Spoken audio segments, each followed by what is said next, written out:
What's up, guys and ladies, and welcome to another episode of the a.c.b.a podcast. Tonight's lineup: we got the one-man wrecking crew, Rectangular. We got the Whiz Kid, Michael Wisman. We got the ghost of the DMC somewhere, and I'm Bunker Mike.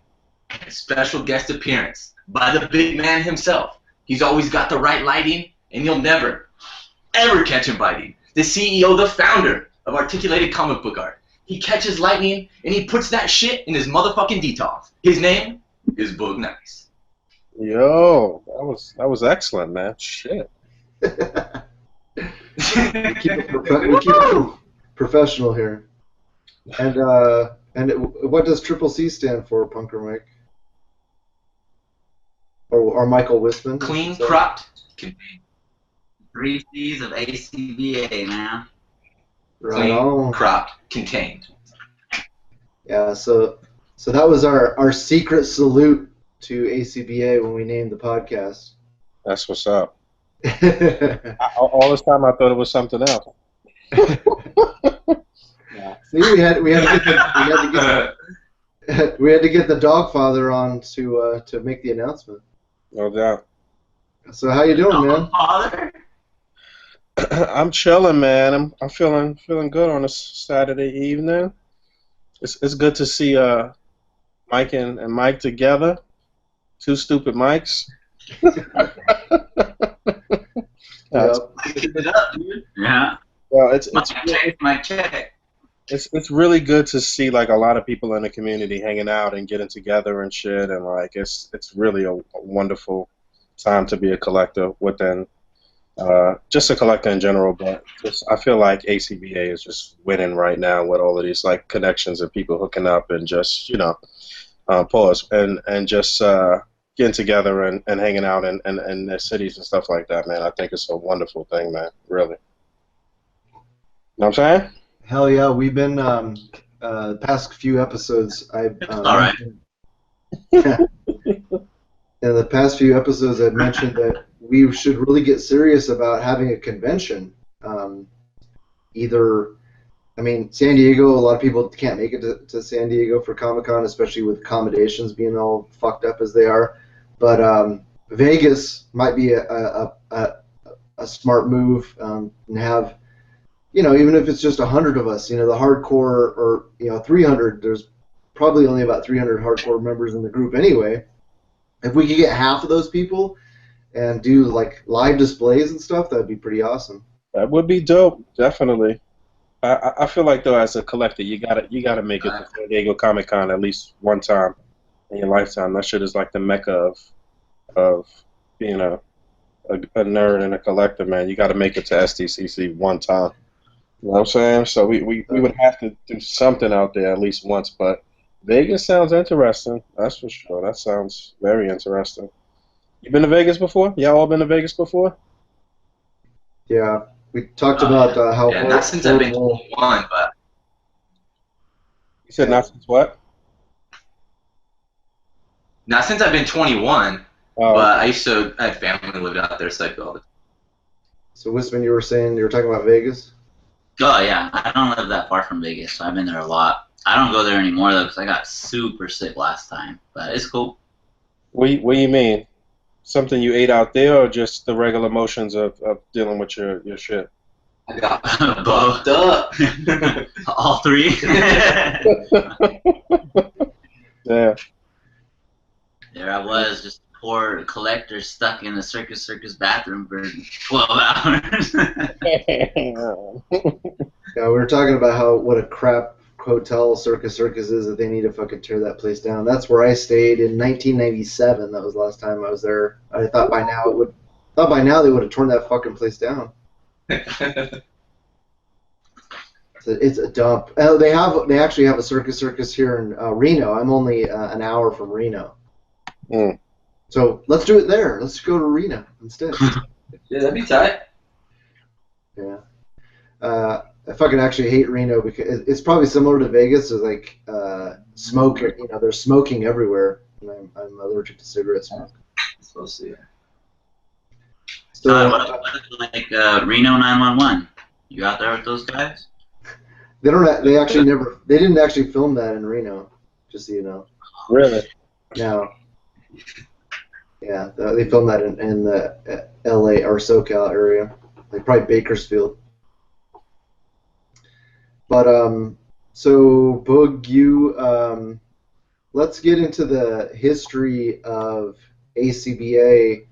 I know a little bit about how you started the group and how you first got into collecting and stuff. I'm assuming you first just started off as a comic book reader and probably just watching cartoons and then getting action figures for Christmas as a kid. So just take us back to the earliest time that you first got into figures and then started doing collecting seriously.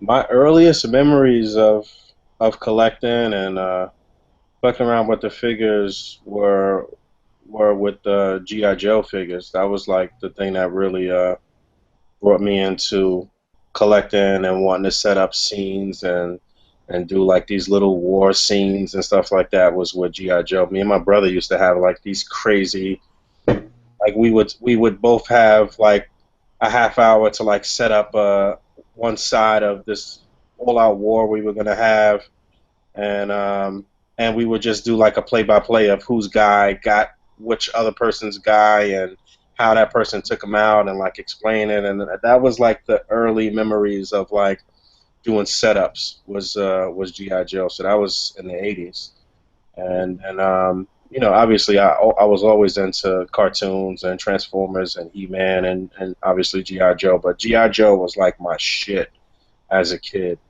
But I like I said, my earliest memories were I was always fascinated with setting up displays and trying to set up scenes. I mean, you guys, Todd, you can probably remember the old G.I. Joe commercials back in the day when they had crazy dioramas and setups, even back then. So I was always like amazed by that. And getting into the 90s, they started with those the X-Men figures, and like in our day, the articulation obviously on these figures were terrible. And even early on, even as a kid, I can always remember wanting more articulation and wanting them to upgrade the figures and wondering what it'll be like at some point as I get older, and wondering if I would even still care about collecting when I got older, and if I would still be doing it. But yeah, that was early Boog. Still, I was always like really meticulous with my figures and how I kept them, and I never destroyed my figures or put them in a bathtub or any of that. I was always really particular about how I was with my figures, even as a kid. And so yeah, I mean, I guess through junior high school into high school, I took a little hiatus from caring about figures and shit. You start caring about girls and other things. And I guess after high school, right before Marvel Legends dropped, is when I really got back into collecting. Right before Marvel Legends dropped, when those Spider-Man classic figures started coming out, that's when I got back into collecting. And that was also around the time that I moved out of my parents' crib, so I was able to start kind of like doing what I wanted as far as like having displays in the crib and having shit all around the crib or whatever the case may be. So I guess fast forward a little bit, I was doing a lot of searching on the internet to see if it was people out there like displaying and setting up their figures in unique ways and just kind of doing anything similar to what I was doing. And I came across YouTube, and I was looking at YouTube, and I came across some of Stradamus's videos, and he was doing like really shitty reviews back then at that time, but it was still like cool. And that was like when he had his first Spider-Man setup on with the thumbtacks, and the figures were like on the ceiling or on the wall or some shit, and I thought that looked really cool. And then I also came across, I think before I came across Shardamus, I came across Tony the Beaner. I don't know if you guys remember his shit, but This shit's probably still on YouTube actually. And I want to say that his like X-Men collection video is probably one of the most viewed like Marvel Legends videos still on YouTube. Tony Beaner, you can look him up. And when I saw his shit, I was like, yo, this shit looks ill. He like the way he set up his stuff again was very similar to what I was doing. He was paying really close attention to like posing and like the shit just looked ill. And he only collect like X-Men figures.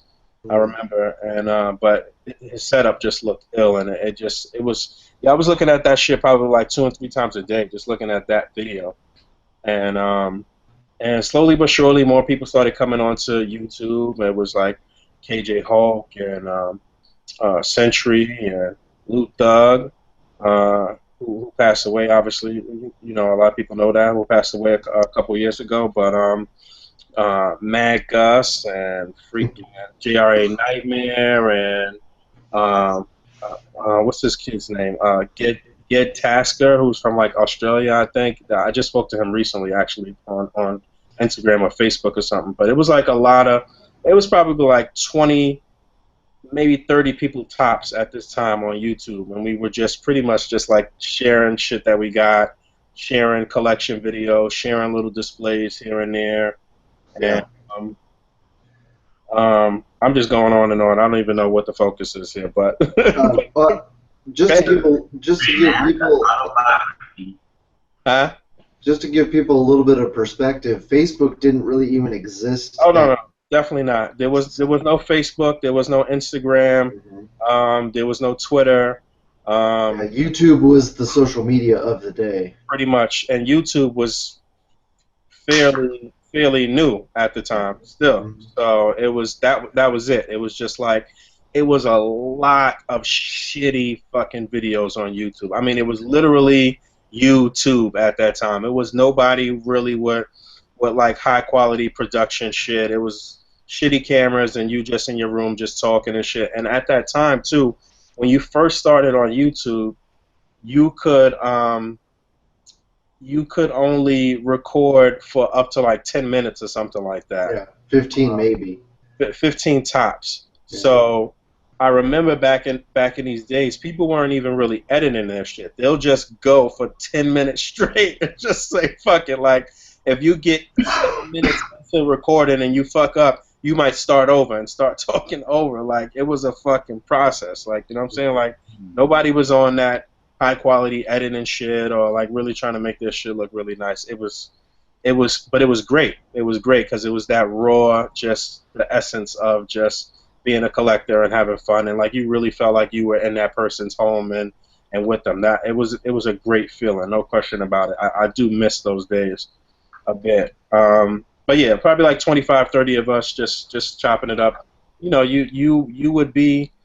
At that time, I was only subscribed to those channels, basically. Like, I only cared about other collectors and people that were into Marvel Legends and posing figures and shit like that. So, like, you know, you would be delighted to see something new pop up in your subscription box because you know that it would be something related to exactly what you wanted to see, basically. But yeah, at that time we started. At that time, we just started calling our setups art. It was just an art. You know, it was the art of display art at that time. We were just calling it art. And, you know, people would come on. And shout out to my man Charles Dukes, who was there in the early days, who was definitely one of the, still to this day, in my opinion, one of the best in the game. One of the people that's a lot of these new cats probably don't even really know about. But Charles Dukes and F3R PQS, who people don't probably really remember either, and fucking I don't know. It was just so many people during that day that came in and gone. But yeah, I'm all over the place. But bottom line is, at some point we were calling our setups art, and and then at some point it evolved into articulated art, and that's what we were calling it. And then at some point the name just came to me. It was just articulated comic book art. It just had a great ring to it. It fully described exactly what we were trying to do and keeping things tangible and replicating scenes from the comics. And it just seemed like the perfect name. And after that, people just pretty much just started. That was the name, and I think Chartemus was probably the one that like said the acronym and said a.c.b.a, and we shortened it and let's say we're doing a.c.b.a. But that's pretty much where it started. That was almost 10 years ago. Before, again, like you said, before all of this social media shit and like, before Facebook or any of these other things started. This is what, this is why I always say that like everything with this whole boom of displaying and shit like now, as far as within this style, that's where it started. That's where it came from. It came from those 25, 30 people on YouTube, Yeah, and the Marvel Legends community page on Facebook has gotten, quite huge, and there are quite a few people on there who, for whatever reason, are not fans of a.c.b.a, but what they don't understand is that they're... Sorry, my dogs are going crazy outside. It's all good. There wouldn't be... the MLC wouldn't exist. It started as the a.c.b.a YouTube community first, and then KJ Hulk started the MLC on Facebook. Well, yeah, I mean, originally we were originally the Marvel Legends community. Like that was pretty much what it was. It wasn't really too many people that were into anything else but Marvel Legends at the time. I mean, Marvel Legends revolutionized like everything right now. Like it set everything in motion, even for all of these. I think for domestic companies at least, like what I'm saying, it set a lot of shit into motion. So yeah, the Marvel Legends community is what morphed into the a.c.b.a community, and we were still heavy into Marvel Legends by the time we migrated to Facebook, and yeah, it's a few core people in that Marvel Legends community group on Facebook that came from the early days of a.c.b.a, and so yeah, it's I understand what you're getting at there. It's weird to see where that group has gone and some of the disdain for a.c.b.a and that group when it's like like it's weird. I'm not even in that group. I fucking hate that group. I fucking hate that group is shitty as fuck. I'll say that shit. I don't give a fuck. The group is fucking shitty. But I mentioned recently that every time I post there, the haters come out in force. It's crazy. It's just dumb, and it's like it's some of the like shittiest level of collectors and shit. Like people that don't know shit, that think they know shit, and like fucking horrible customs, and it's just a shitty group. You never find more villainous and what is it called? What's these? You never find a more fuck, Todd, what's that quote? Never find a more wretched hive of scum and villainy. Yeah, basically. Basically. So and no like I'm still cool with KJ pretty much. I don't know what the fuck Sentry be on honestly, but and I never really liked fucking Anthony James anyway, so fuck that guy too. Bang bang. No comment. That's fine. Fuck it. But KJ's still my guy, and I've had good times hanging out with Century and one-on-one in San Diego Comic-Con. We've had some good times and some fun times. It's fun to hang out with him and shit, but I think he lost his way with that fucking Marvel Legends group and shit. They let that shit just go in whatever, any direction. Like there's really no direction, honestly. And I feel a certain type of way about anybody from and I don't care, maybe I'm on some shit, I don't give a fuck, but I feel a certain type of way about anybody from our community that gets shit on in there. I feel like they should be, I feel like out of respect for where this all came from, they should stand up for a.c.b.a and for this culture no matter what happens and shit, and that doesn't happen over there. So that's why I don't fuck with that group, and that's why I be like, fuck them. So basically, fuck. Yeah, true. I mean, KJ Holt, Kevin Jenkins is one of the only guys that is still an admin from those days. Sentry, I guess, is an admin, but Sentry's kind of in the shadows a lot. He's not hardly ever on Facebook at all. And so, Kevin can't do it all. So I think the other admins in there have they need a history lesson. Like, hey, you know, this group wouldn't exist if it weren't for the core members that started a.c.b.a. Pretty much. You know, show some respect. So put some respect on that. I don't. Does Shartimus ever even show up in that group at all? I don't think so. I think he's so big now that he just, you know, posts on his wall and he gets a hell of a lot more love that way. What about Junior? Does Junior ever show up in there? He's in there sometimes, He right? comments, he comments on stuff every once in a while, but Junior hasn't been on Facebook a whole lot, I don't think either. No, I speak to Junior more through text than social media bullshit. You know what I'm saying? So it's like, you know, again, Junior's another person that I've hung out with many times, and I got mad love for him. On my birthday, he always sends me some shit every year. I send him shit. You know, that's somebody that I definitely have kept in contact with throughout the years as well. So, you know. Cool. Hey, you know what? It's Punker Mike's birthday right now.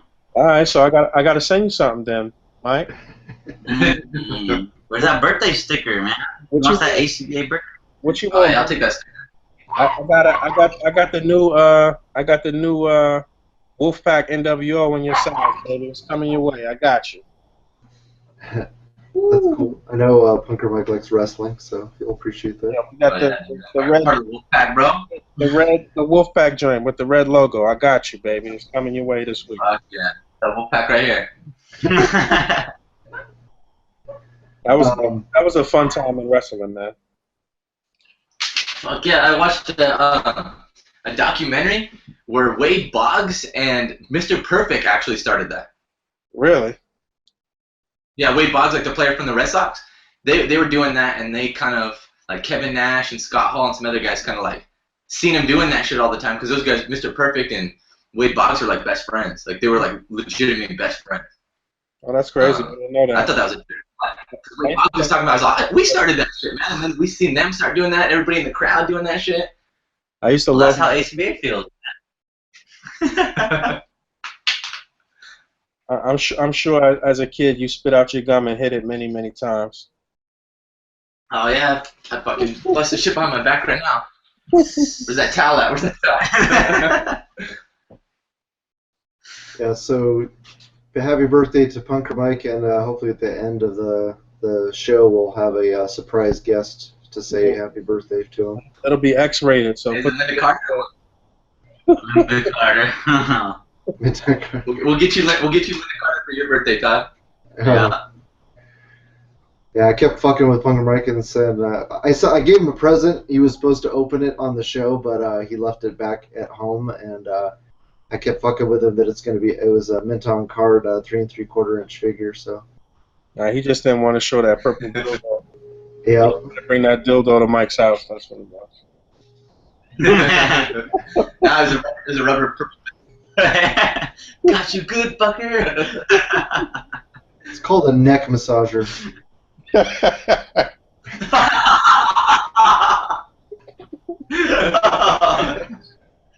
Maybe where you are. Maybe that's what you call it. Maybe you do. Shit. Woo!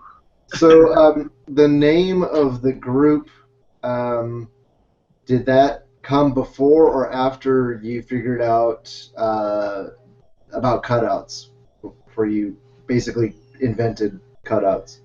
When you say and then, well, the name came before. We were on that a.c.b.a. tip and really starting that movement and really just kind of like filling ourselves with that before any of the specifics came around. Before we started like building the glossary of terms, and right before the cutouts got introduced into it, you know, it was really at that time it was just strictly about just raw posing and setting up scenes and stuff like that, and it was similar to how it is now with, like, you know, new people come in every few months and they have some innovations and have some things that you may have never seen before, and you know, the game was always being elevated, and it was similar to that during that time. I can remember when Red Hulk 80 and Hulk Smash Everything came onto the scene, and they were doing some innovative things at that time. It was always an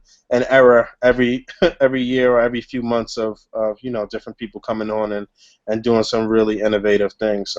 One thing I forgot to mention too is that during this time, everybody's channel was like again was so shitty. So it was like when you got to 50 subscribers or 100 subscribers or some shit like that, like you were like you felt good as fuck for 100 subscribers or 200 subscribers or 250 subscribers. So people would have contests for you know reaching a certain milestone of subscribers. So those contests were always a.c.b.a contests. They were always displaying contests, and people would come out of their pocket and give away a carded figure or whatever it is. But it was really more about the camaraderie and just kind of like seeing what people would do, and like it was fun, man. It was really really fun during that time. And not to say I'm not having a blast now, but just that innocent fun then it was a good feeling, man. It really was. One of the first times I talked to Todd was I joined his 400 subs contest. Or 200 subs? I don't know. But one of those contests, I long time ago. joined Todd's contest. Many moons ago. Yeah, I seen Todd shed a tear to get 400 subs. Yeah, the first time that I did any, my first attempt at a.c.b.a was for AJ Frost, who people may not know if you're new to the group or the community, or you are just finding out about a.c.b.a or whatever, or you've only joined in the past couple of years. If you don't know who AJ Frost is, his YouTube channel, he took his videos down for a while, and I think he started to put them back up. But he and Bob the Odd pushed the community into a new level of display when they started doing dioramas and showing people how to do that stuff. Definitely. So we need to get AJ Frost back because he's been on hiatus for like 2-3 years now. Yeah, it's funny because like so much shit from the early days gets recycled now, and a lot of these cats that's like just started collecting like 2 or 3 years ago, they don't even know the history and shit. They don't even know that what they doing is some shit that Bob did or Charles Dukes did or somebody did back in the day. Like, you know what I'm saying? Like it's crazy to see.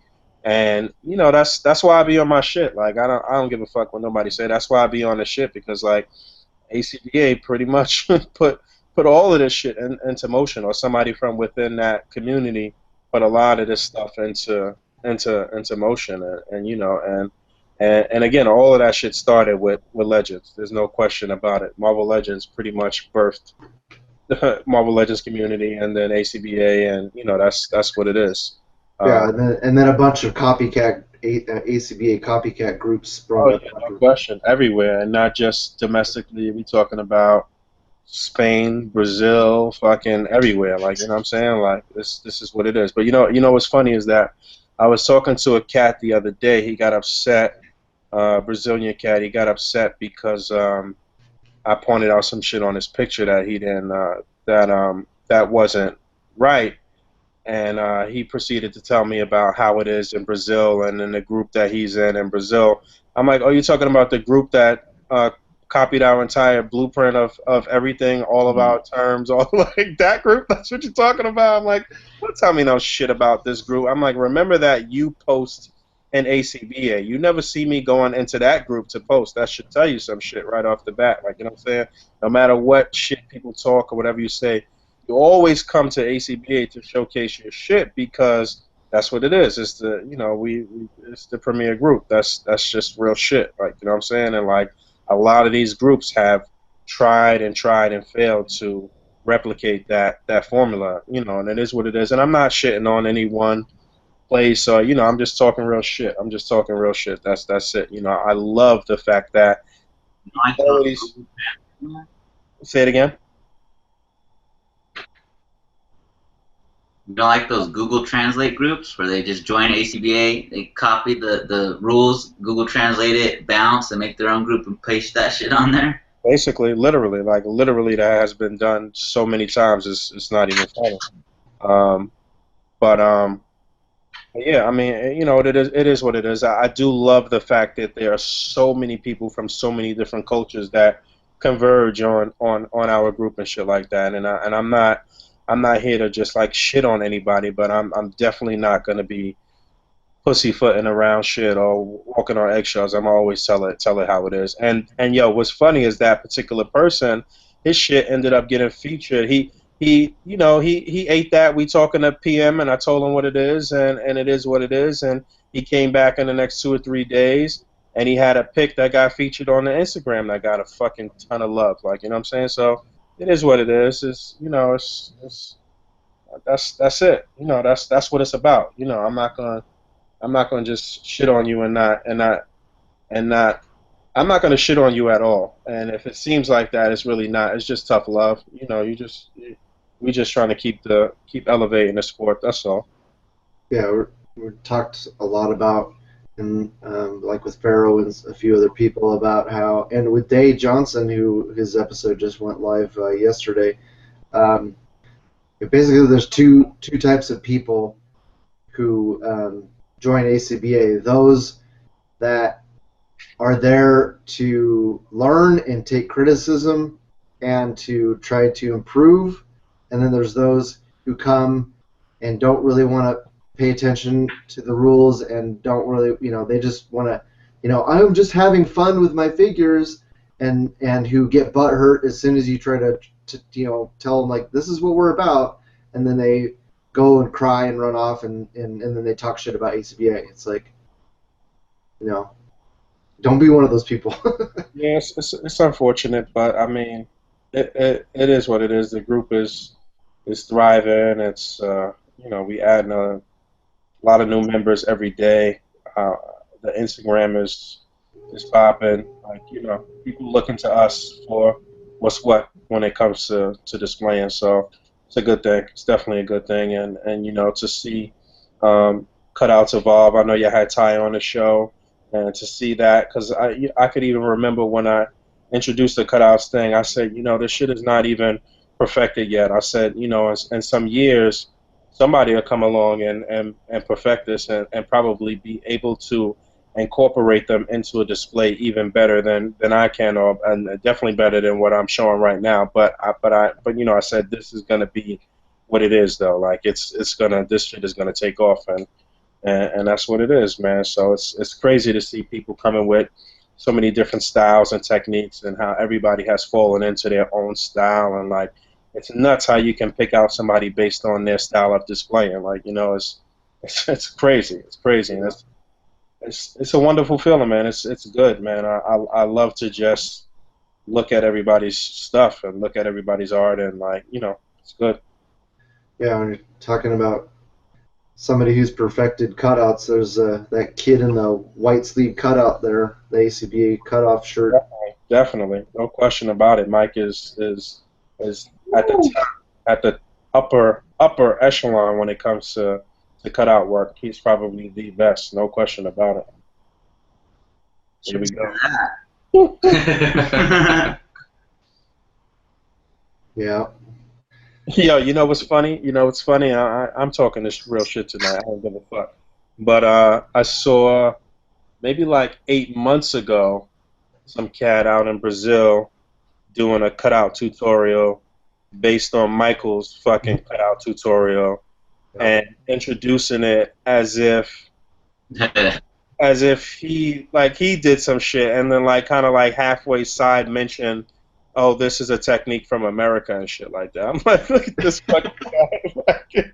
Look at this fucking guy, you know. So, you know, again, it's, you know, it's a lot of that shit, a lot of that shit going around. And like, yo, give credit, man. Know your fucking history and give credit, and stop trying to act like you did some shit. You know what I'm saying? Like, I'm never gonna take credit for somebody else's shit. You know what I'm saying? I'm gonna always show love and give props where props is due. You know what I'm saying? Yeah, definitely. There's so the biting really needs to stop, man. You know, and people will make every excuse in the book as to why it's okay to bite. You know what I'm saying? Like, it's not. It's not. Yeah. Like, you didn't invent action figures. Right. You know, you took the cutouts from the comic book. Yeah, we did. That's the point. Fucking dickhead. Yeah, here you go. This is my My mom favorite. said I was real good at anything. This is my favorite meme that I've ever made. I already know. I use that whenever You bite that meme, Todd? So where do you find that? Oh shit! It's all good. Let's see.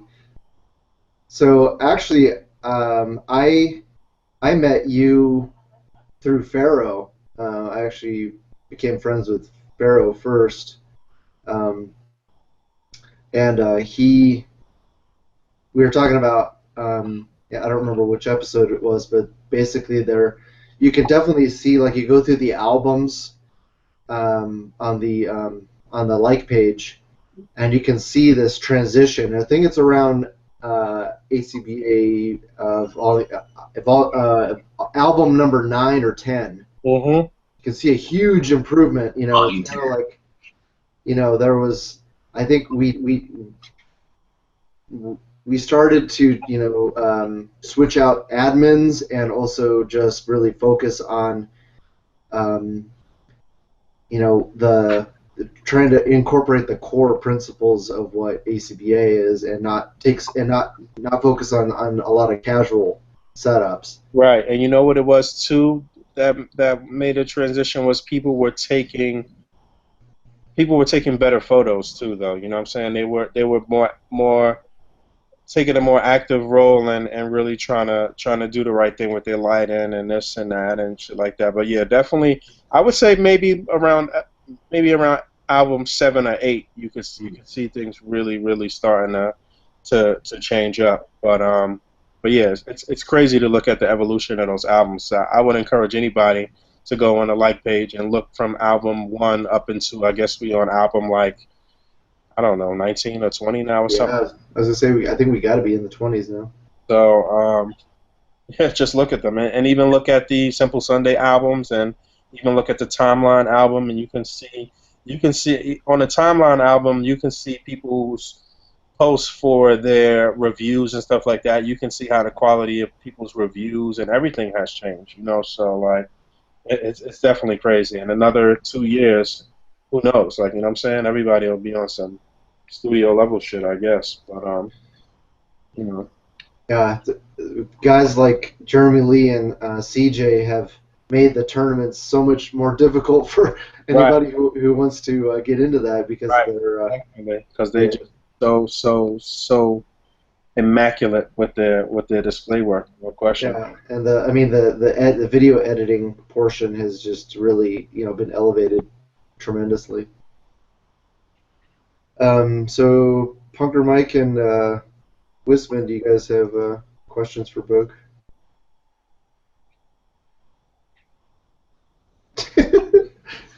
They're a little delayed. Yeah. He has a bunch written down, dude, but he's scared to ask Boog. Yeah. I never talked to the big CEO before. I'm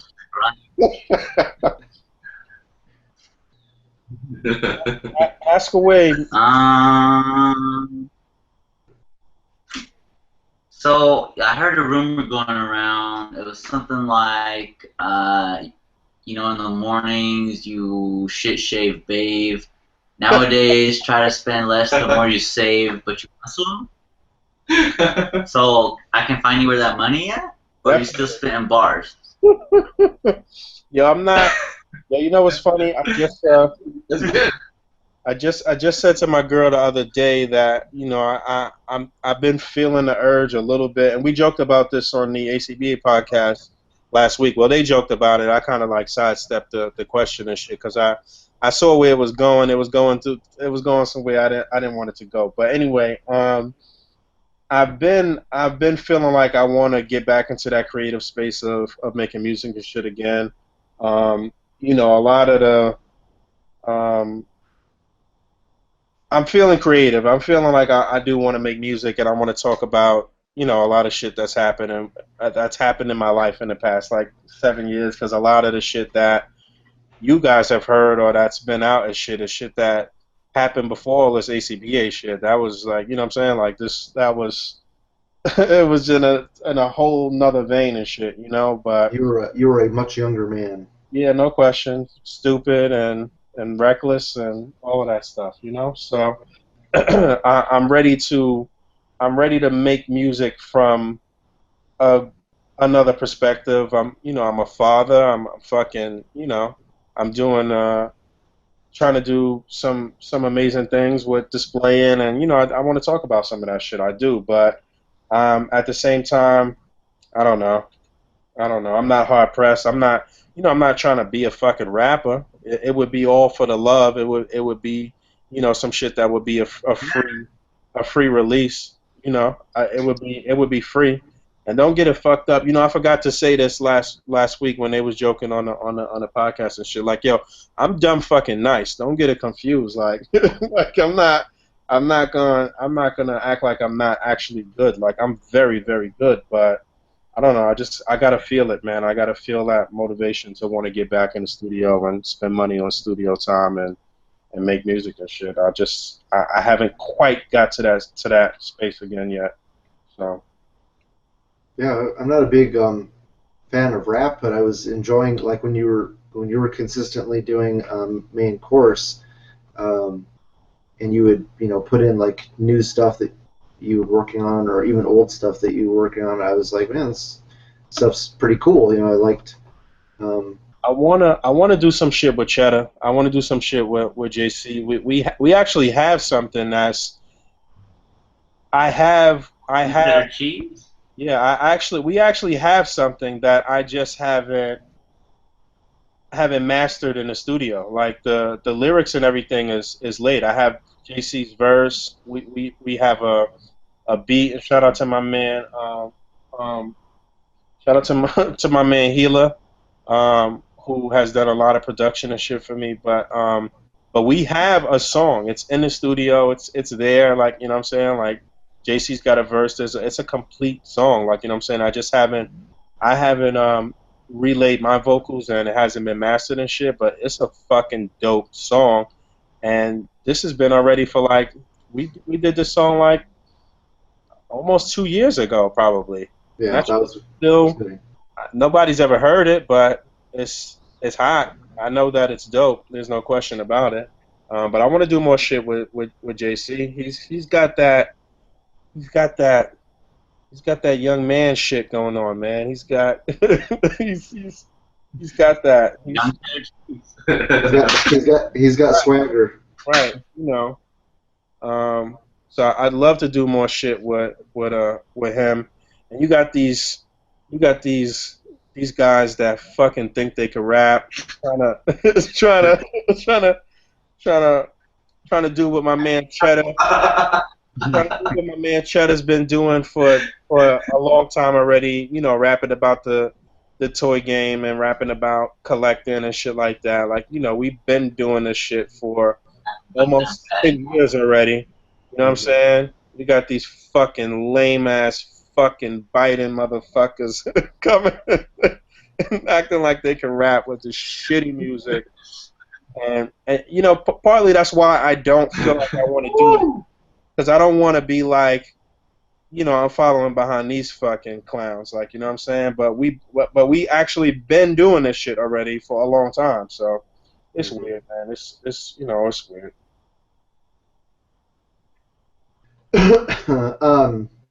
Yeah, for anybody who's just tuning in now, JC Cortez is Cheddar, young Cheddar cheese. What is it? He has like another handle, Marty Cheddar, I think. You might hear JC on.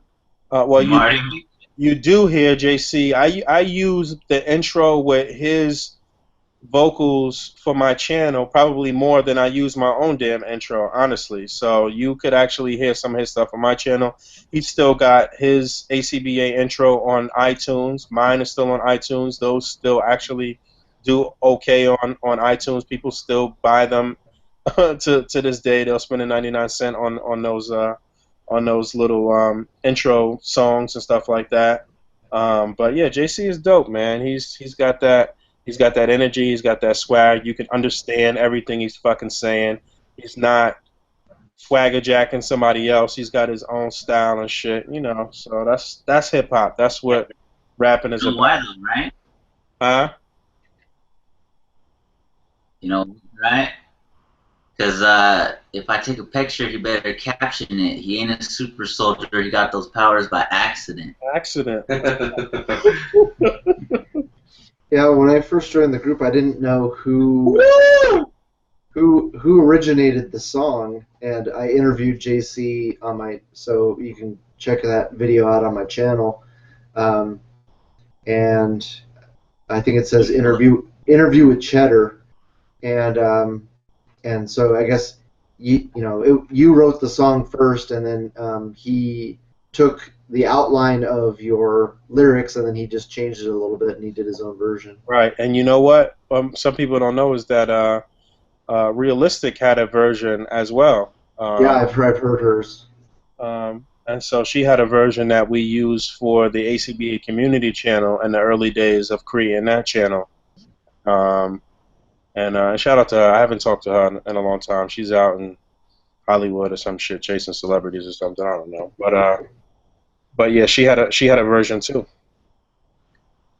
Cool. Yeah, back in the good old days.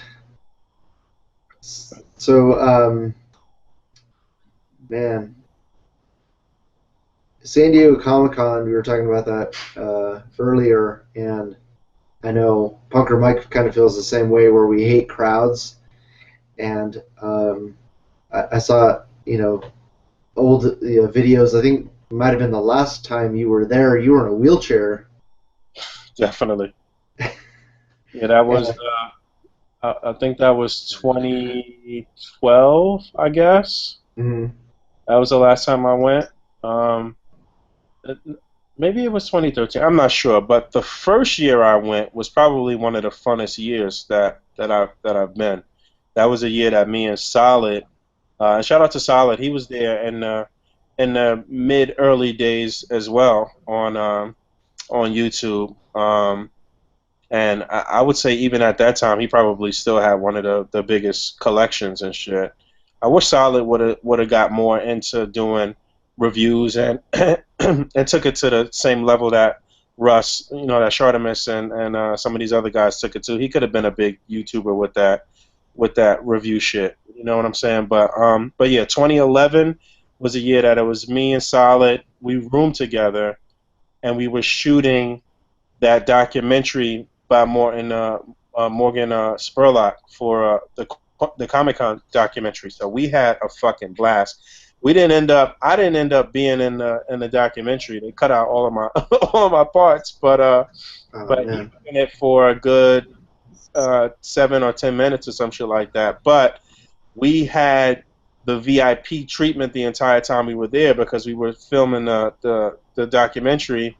And so we got to skip the lines. Hasbro gave us some figures. This is when they had first put out those 2-packs with Black Widow and Deadpool and all of that shit. They haven't given us some figures to review and bring back. And that's what's up. There, and Shartimus was there, and Sentry was there. Everybody was there. We had a fucking blast. It was more fun just kind of hanging out with people and just the same shit that we do today and this time and shit, meeting up and stuff like that. But yeah, the year you were talking about, I ruptured my Achilles an hour before I was getting on a plane to come to fucking San Diego. Ugh, damn. And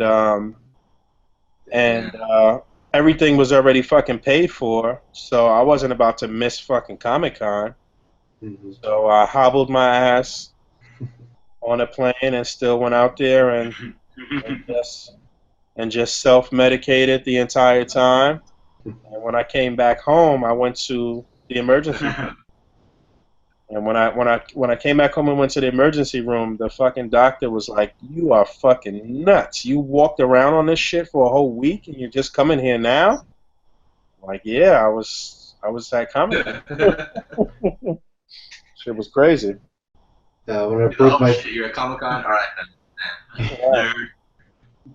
when I broke my foot on a parachute jump in the Army, I had to spend immediately afterwards. I spent 3 days in the field, and then I had to come back, and we had 1 day of. Thank goodness it was like a lot of classroom shit, and then I graduated from a Ranger indoctrination program, and then got on a plane and went to Fort Lewis, Washington. And then I spent another, I had a few days before I could go to get checked out by the docs. And when they x-rayed my foot, they couldn't find a break. And so then I got to Ranger Battalion, and I am processed, and they said, my platoon sergeant said, hey, you need to go see the medics. The hospital called, and they want you to check. They want to check you out again. I was like, okay.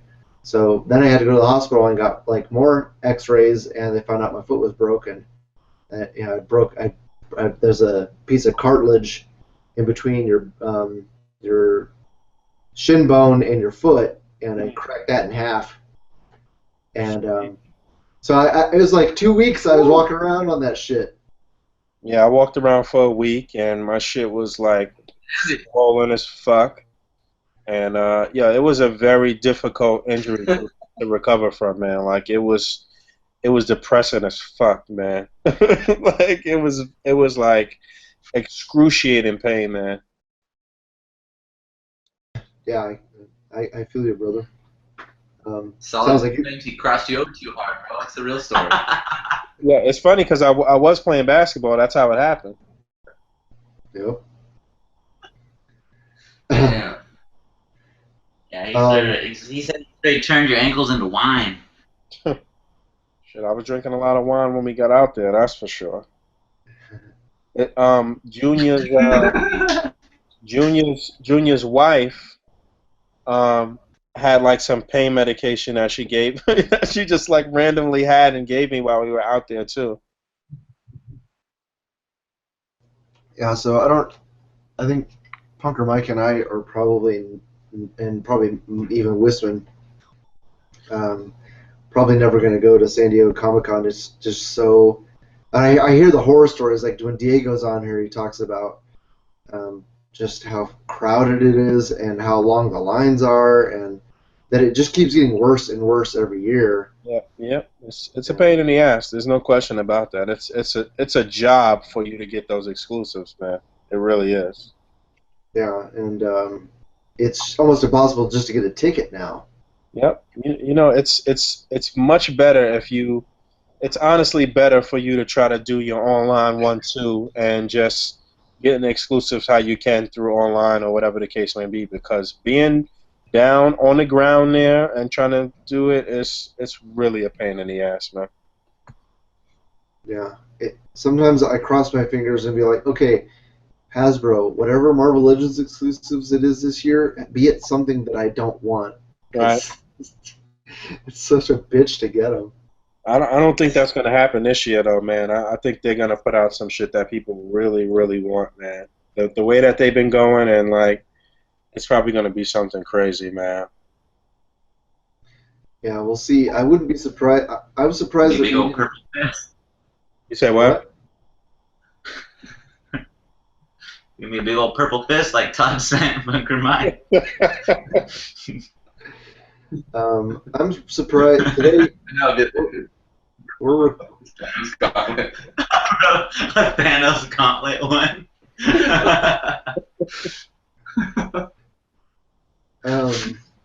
These guys are all loopy because they've been hanging out together for 3 days.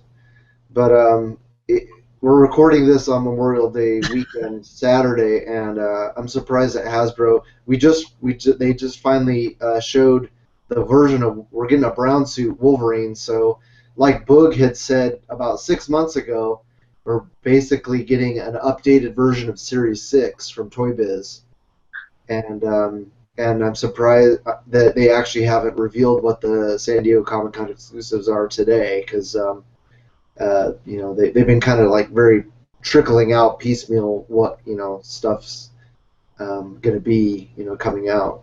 Is this the time that they normally reveal the Comic-Con exclusives around this time? I never remember. I don't know. Is it normally around this time? Yeah, it's usually about a month, about 6 weeks before Comic-Con, which is about now. So Yeah, we right on the cusp of June right now, and Comic-Con is July, so yeah. yeah. So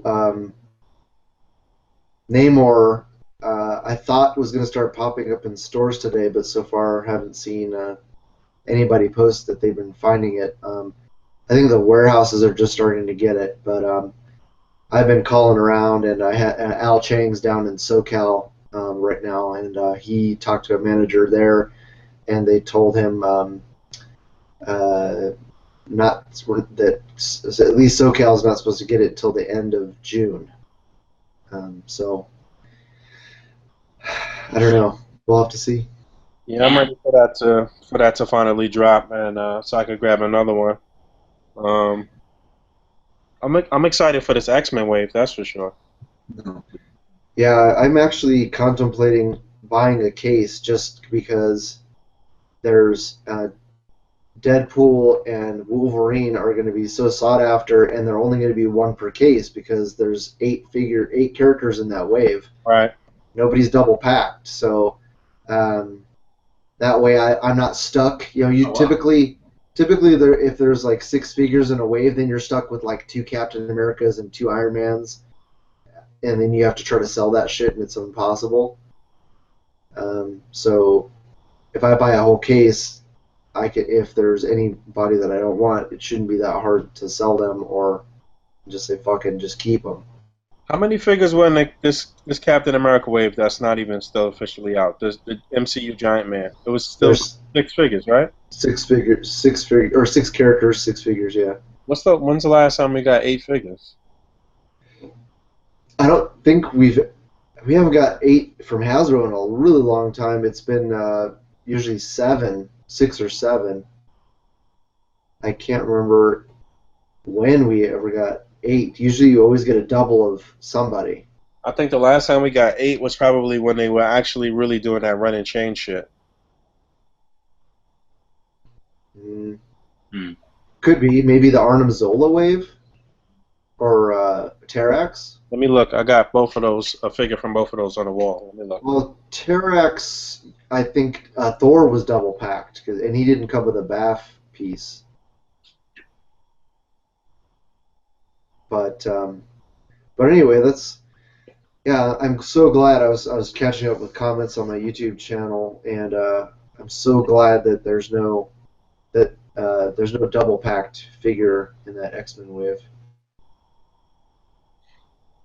Looks like it's going to be a very solid wave. Okay. Yeah, it was 7 for the Terrax wave, including the Thor, but the Thor didn't come with a Build-A-Figure piece.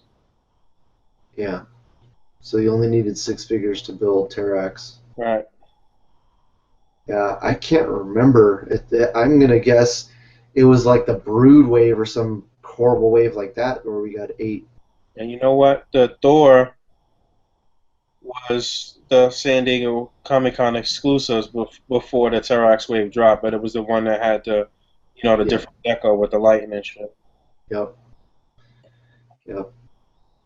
But Legends has been killing it. I mean, you think of the past few waves. If you just think on the topic, like, what was a shitty figure? Was there a shitty figure in the past few waves that we've got? I can't think of any. Not really. I mean, the females have always got issues. Either the articulation isn't that great or whatever, but they're still decent. I mean, at the very least, it's still a character that you want, like Spider-Gwen. Everybody wanted that shit no matter what, Mm-hmm. Even though the articulation wasn't that great, the figure wasn't actually that great, but it's still an essential character too, if you're a Spider-Man fan. Yeah, definitely. So what figures are you most excited for that are coming out the rest of this year? Um, I am very excited for that Wolverine. I'm excited to see if they're gonna make him short. If they make that figure short, it's gonna be amazing. If it's actually shorter than the last couple of Wolverines that they put out, that buck that they were using since the X-Force Wolverine, it's gonna be the best figure in that wave, no question about it. Um, Deadpool, it's gonna be a lot of reused parts with that figure, but it's still gonna be a popular one. But yeah, I'm really excited for I'm excited for the Juggernaut. Actually, I'm ready for that Juggernaut to shit on the old Toy Biz one, which I don't think is a horrible figure. A lot of people don't like it because of the long ass arms and shit. I still think it's a pretty nice fucking figure, and I never really liked the Marvel Select one that much. So I'm ready for this Juggernaut to be a really great builder figure. I hope it turns out really good. I'm excited for the Juggernaut. Yeah, it'll be interesting to see how much of it is a kit bash of the Rhino Build-A-Figure. You know, it I wouldn't be obvious. surprised though. What's that? Yeah, I said I wouldn't be surprised if that's what it is. If it's mostly those parts with just armor over it, that Mhm. wouldn't surprise me. But I hope they have some surprises. And so I hope something's different. Yeah, I imagine they could probably reuse the joints, but the sculpt obviously has to be different. I mean, the feet are gonna have to be different. They'll have to be bigger. You know what? I was surprised to see that they're not going to pack in two heads for Juggernaut. I was surprised that it wasn't going to be maybe one, screaming, or one smiling face and one angry face, or one unmasked head or something like that. That was surprising. Do we know that? Because I mean, we know Wolverine comes with one head. Yeah, but how many characters have we gotten that? Oh, how many baths have we gotten where both heads didn't come with one figure though? Then the two heads, who? Sorry. The how many figures did it take to build Rhino? 6? Yeah, but both heads came with one character though, right? Yeah. Same thing with Oh, but one of the both females came with a torso. So we could actually get a different head with a different figure. I think it depends on if the way they're gonna do the torso, if it's like Punker Mag was saying, like the Hulkbuster, how one person had the upper torso and one had lower. Like if he's gonna be big, they might do that. Or if it's just gonna be like a solid torso like Rhino, because then they could do an alternate head where it's like one character had a solid torso, then that leaves one spot open. You got the Onslaught head, the Juggernaut head, arm, leg, and then that leaves two open spots to depending on how they want to do the torso. that makes sense. That should be tight. Fucking unmasked head or screaming head. What are the major differences in the? Because I know so many people wanted that Colossus Juggernaut. What are the major differences in the cost? Whatever. What are the major differences in the costume that they would have to do swap? Wow, look at this. We on a call right now. I'm seeing a second wave of Marvel Legends coming in 2016. They got the characters announced already. Where are you seeing it at? Where's this? The plastic. Whoa. Hold the fucking phone. That link at Plastic. breaking news. Plastic and paint. Alright, let's see. Oh, you got solid. 10.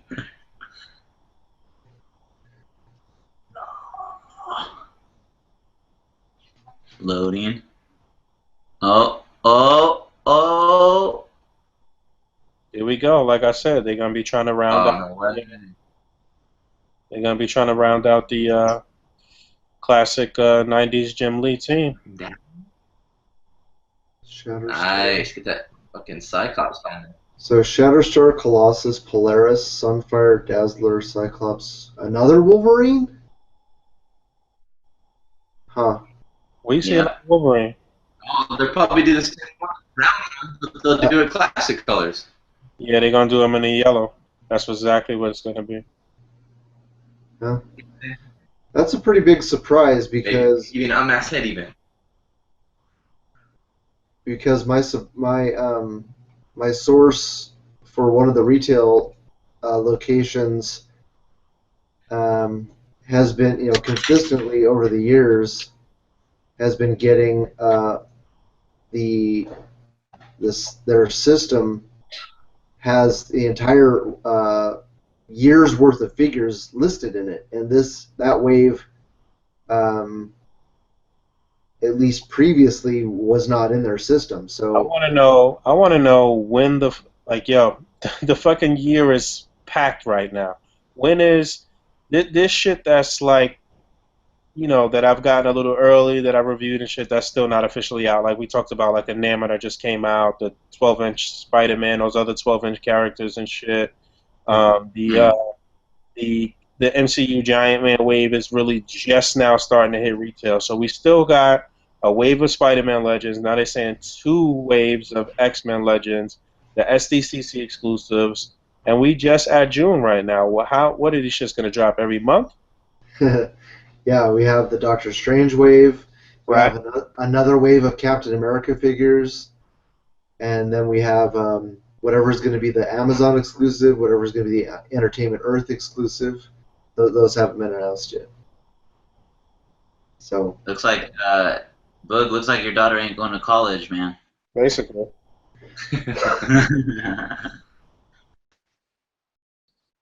Gonna have to put her in a family business or something. yeah, you're gonna have to Start slinging them a.c.b.a. shirts, man. Basically. Hey, is our audio better now? I turned off the camera and it sounds like we're not lagging as much. Not Yeah. lagging at all. Yeah, it sounds a lot better now. Oh, sweet. Oh, perfect. Now we can hit you with the quips. It's both of your guys' stakes were just overwhelming the bandwidth. Yeah, dude. And all those pixels, man, trying to take it up. Fucking, Now it's just Punisher's stakes. yeah. He ain't Yeah. shit. Yeah. Punisher ain't got shit. 1 steak, 2 steak. So yeah, hit him up with some questions.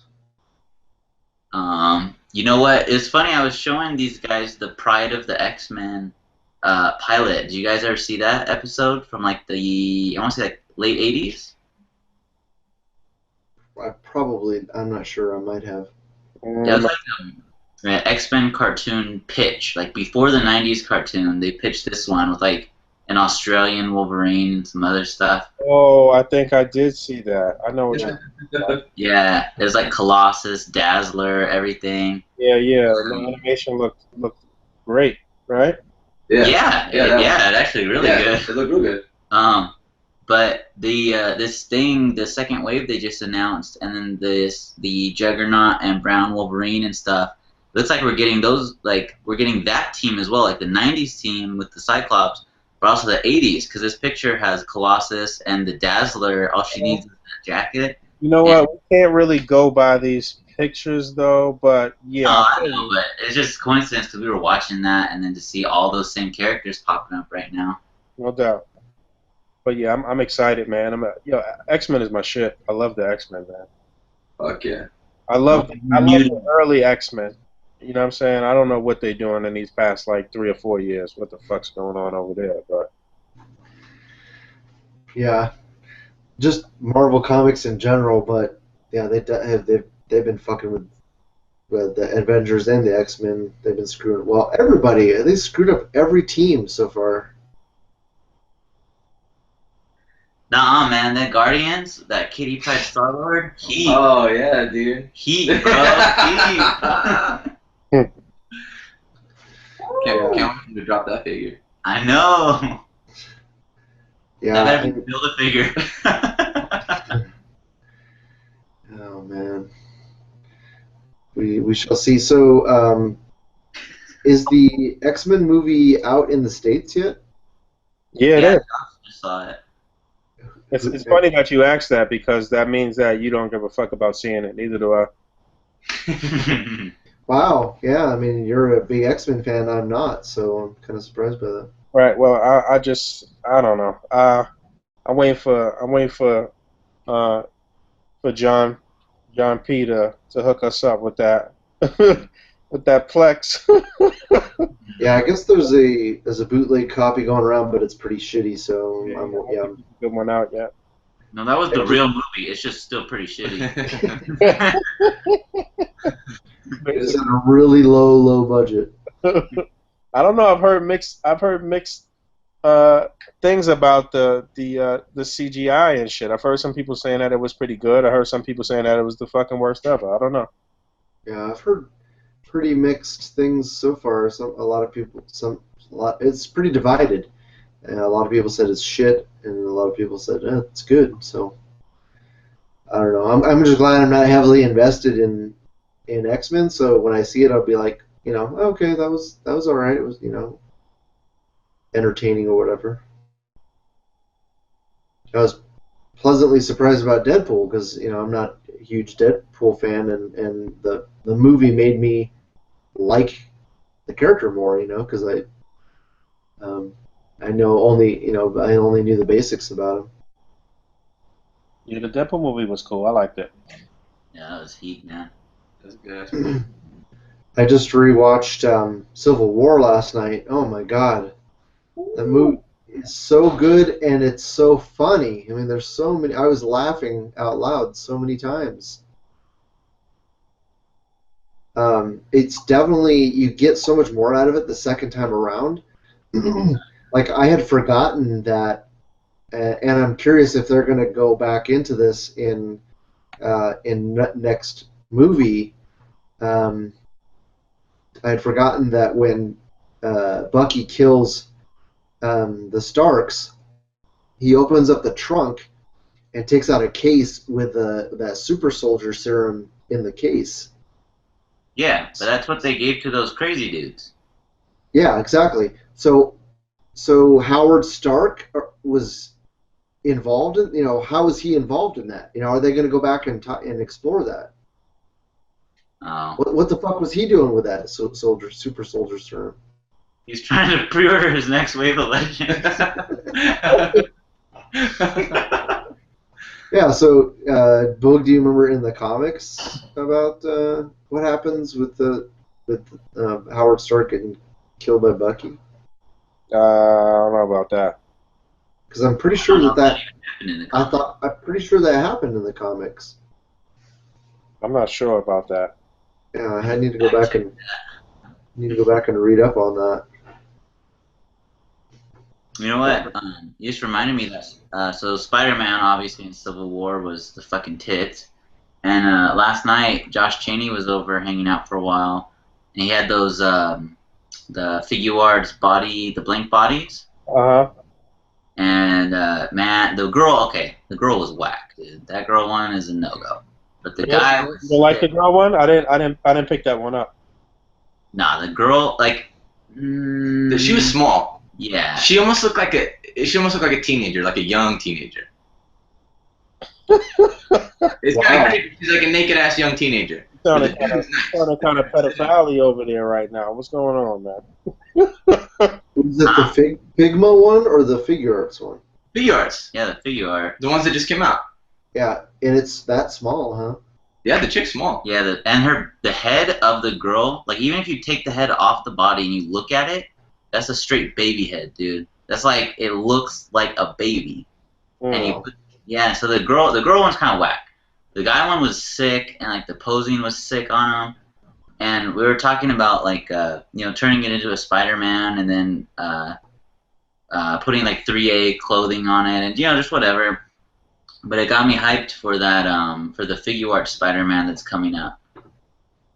What Figuart Spider-Man? They haven't confirmed anything yet.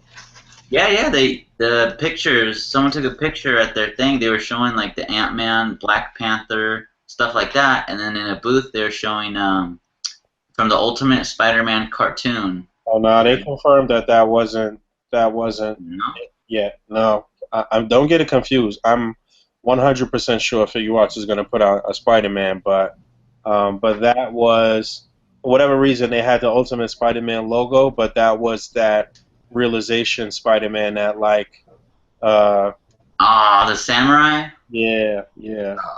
She. Yeah, Emiya told us or whatever. So Yeah, see, Wisman doesn't listen to the a.c.b.a. podcast. yeah, you missed that episode, obviously. Damn. It's all love, man. You know I still love you, man. So Fuck that! I'm making my own group. Come on, Hunter Mike. We're the Triple D podcast. basically, We're gonna be the Double Mike podcast. The Eminem.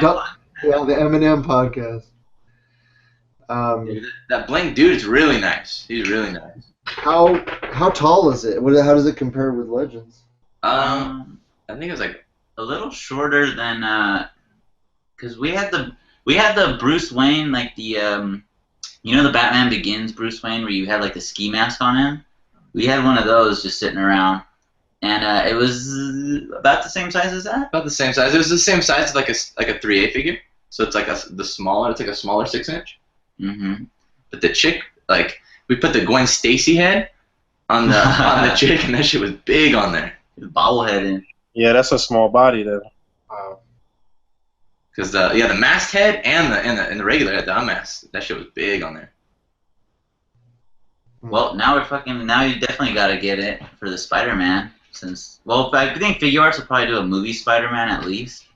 But yeah, that blank body when like they were posing it and stuff, and someone had done a Spider-Man pose. I didn't see who did that, but I picked it up and I was sweating, man. I was like, oh, that's fucking cool. And you get like 10 of these. Yeah. We broke. Those figures would, especially the male figure that you're talking about, would sell really well if the price point wasn't so high. Because customizers, that's a great figure for customizers to turn into whatever they want, but at like what, $40 a piece? That's a huge investment. They had the flesh tone for like under 35. The DX is 50. Because So the DX DX is a gray one that comes with all the accessories like the katana, the pistol, a stylus, a phone, a laptop, like a grip of hands. Where the flesh one, I think it's under 35. It's like 32 or something. That's still a lot for having no paint. Yeah. You know, if they were 25, One though. if they were $25, $30, I think customizers would be buying those up. But that's a lot of money just for a figure that you're gonna, completely fuck up, basically. Not me. Maybe you, bro. Wow. I was just talking to Henry Beltran today. He had me up and asked me about that blank body figure and asked my opinion if he should get it or not. I said, listen, man, I would at least get one of the male bucks just to fuck around with because it's a fun ass figure to fuck around with and pose and shit. But I wouldn't go nuts because like I don't know what to do with it. I don't have no definitive thing that I want to do with that figure. I'm not a customizer, so it's just like the figure's literally right in front of me right now. It's been standing on the desk for the past couple of weeks. I don't know what to do with it except keep posing it. So. Mm-hmm. You got my address, so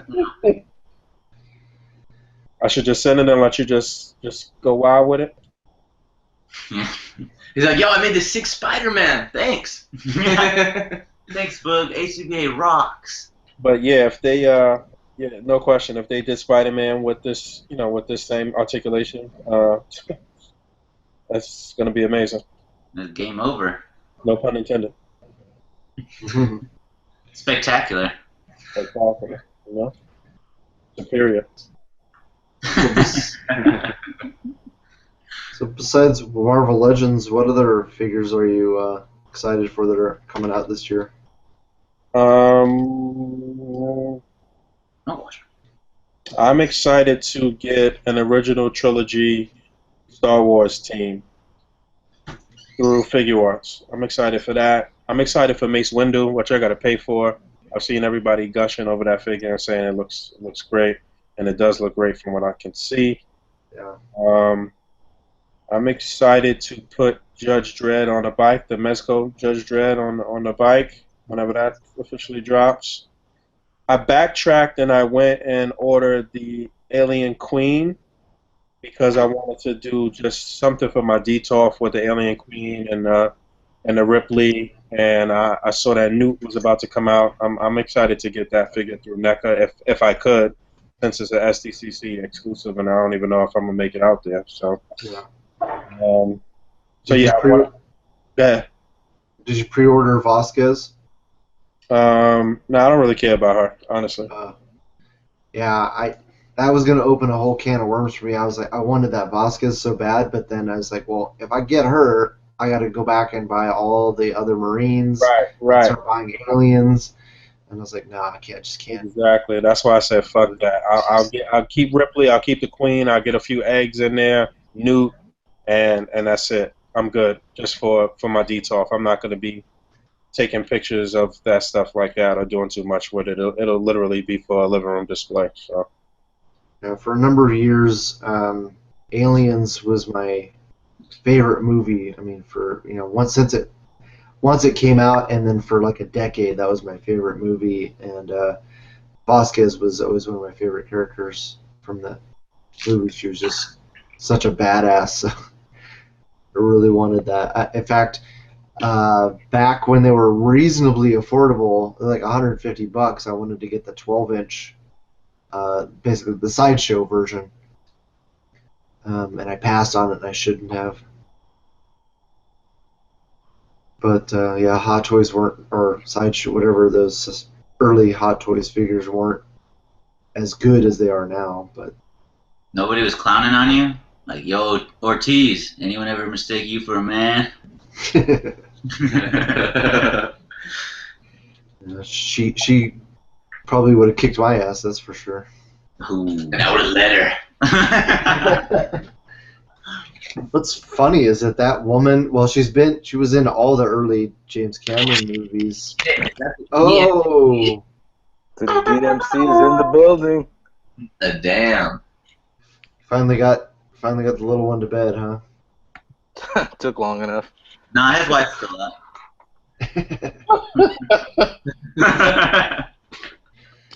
So, welcome everybody welcome to DMC to the show. Fuck DMC. Jesus. Can you hear us? Yeah, I'm good. All right, cool. So, we were just talking about figures that are coming out. Yeah, I kind of don't want to hype it too much because I don't want that much competition to get them. But Han and Chewbacca from Figure Arts, I am dying to get. Who? Say that again. Han Solo and Chewbacca from Figure Arts. Yeah, definitely. Because I was just looking at my Han Solo and Chewbacca from the Black Series today and thinking that I wanted to maybe not have them anymore. Fucking Chewbacca's shitty as fuck. Yeah, that Han Solo's great for customs, but and it's not a bad Black Series figure, but when you compare just the Black Series in general to what the Figure Arts are doing, it's just like, ugh. They're pretty much no comparison. So, Diego, do you have any questions for Boog? Not right now. I was just hoping I was going to see his handsome face, but I only see the a.c.b.a logo. But oh well, I guess I'll have to do. Boog's scared to talk to Diego face to face. Oh man, that's what it is. Putting pressure on me. That the word in the street? How you talking me, man? I'm butt naked with peanut butter all over myself. I didn't expect to be on camera tonight. Nice. Is it creamy or chunky? Chunky, man. Hey, after that quick. Fucking with that Robert Thanos fist and shit. So, Boog, you kind of came out of retirement and joined Photo Combat this year. So how did that whole experience go? And I'm old as fuck.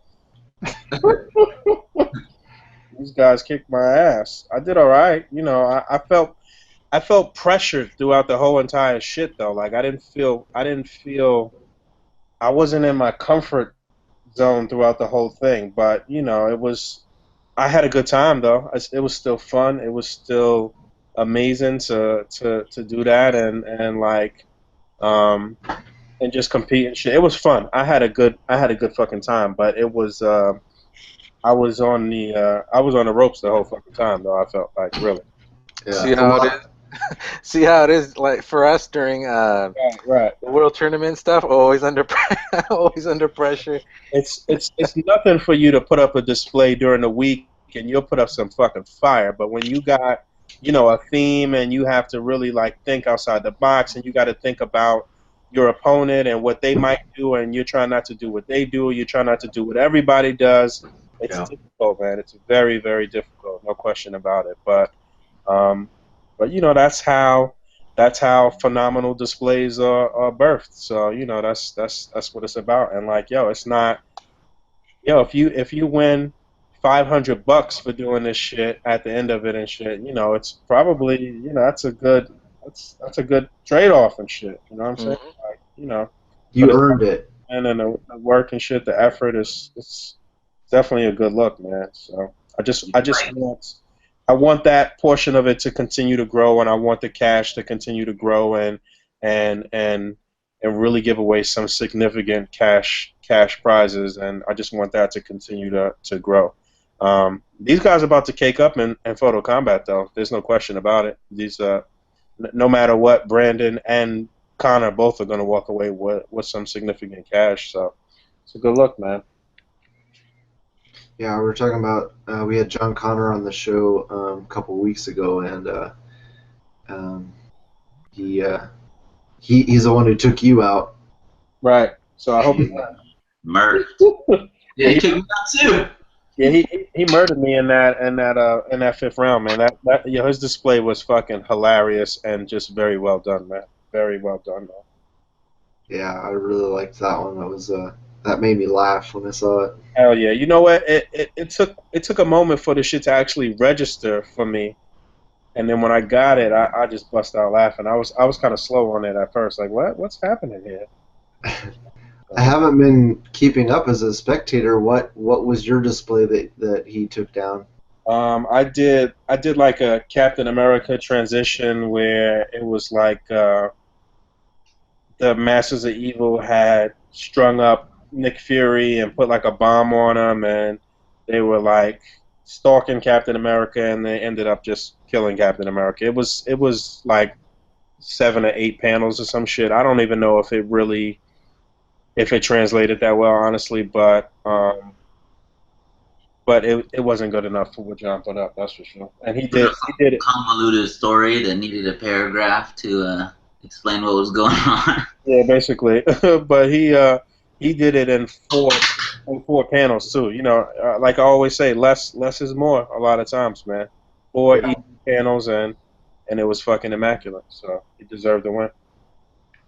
Yeah, and I didn't judge Photo Combat this year, but as far as the World Tournament goes, that can really shoot you in the foot. Like the more displays you have, there's the more chances that you're gonna have mistakes. You know, because once you get into like the last couple rounds and everybody is putting up really solid work, as at least for me as a judge, I'm just looking for where you made mistakes. Right. Yep. Me too. You know, because majority of the time, if you've made it to round 3 or further than the first round, you probably know what you're doing. So. Exactly. Yep, that's how I think about it as well. I start looking for whatever I can find that's wrong. Like, you know what I'm saying? Because more than likely just about everything's fucking right. You know what I'm saying? Exactly.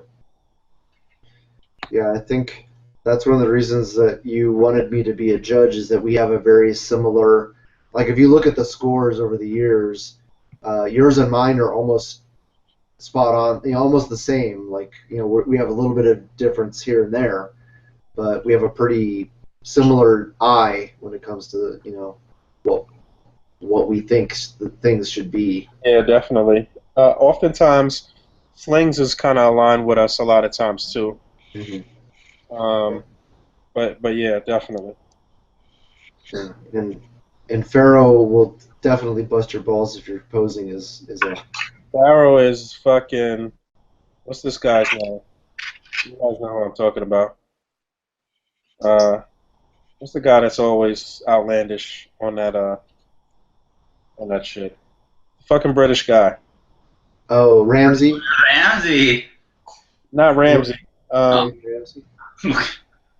Dave Johnson. No, on one of those shows, like you got talent, America's Got Talent, one of Oh, those. Simon. Oh, Simon Cowell. That's fucking that's Farrell, man. He's the fucking, you know, Yeah. he's on the left sometimes, but you know, Yeah, he's a hard man to please. definitely. Hey, is the episode with him out yet? No. Oh my god, Boog, you gotta catch that one. He was fucking hilarious. We were talking about Blade, and it oh yes. Yo, Blade was on TV the other night. The first Blade, that shit is actually still holds up pretty well. Oh, we know, dude. Me and Pharaoh, we rewatch that every week. Dude, Wesley says he wants to do Blade again. He wants to get into that MCU. I don't know about that shit. Dude, he looks pretty perfect now, man. I don't know if you can grow that flat top out. But yo, that shit was pretty fucking raw. Like Wesley Snipes was at peak physical condition, and just everything about that movie was pretty fucking good. Except some of the effects was a little cheesy now, but like that in-fight scene is suspect as fuck. No way, man. Some motherfucker's always trying to ice skate uphill. Right. Oh shit. I got a question. I got a question here. Dude. This is taking it back a while, because I never was part of a.c.b.a. From the beginning. So I was just wondering, what was your thoughts? You know, it started on YouTube, but why did you decide to bring it to Facebook and create the two groups? What was the thing about that? I'm glad you asked that because I meant to actually touch on that too. But as things were growing on YouTube, one of the people that was from the early days on YouTube was my man Tamid, or Tamid. I might be fucking up his name. I'm sorry, but he is the person that encouraged me to start the Facebook group. He's like, yo, Facebook, man, Facebook. He's significantly younger than me, and even at that time, he's like, yo, Facebook is the new shit, man. We got to get on Facebook. We should start a group on Facebook. And he kept saying this shit. I'm like, all right, start the fucking group then. Go ahead, make the group. Call it Articulated Comic Book Art. Let's see what happens or whatever. And he did it, and I wasn't even really fucking with the group too tough like that because like I was opposed to just Facebook and just branching out on the social media shit. Like I just wasn't with it. But he started the group, and everybody from YouTube, pretty much everybody came over. It was Tamid and it was August, and it was us three and like I don't remember who else was an admin. I guess Vinny was an admin since those early days too.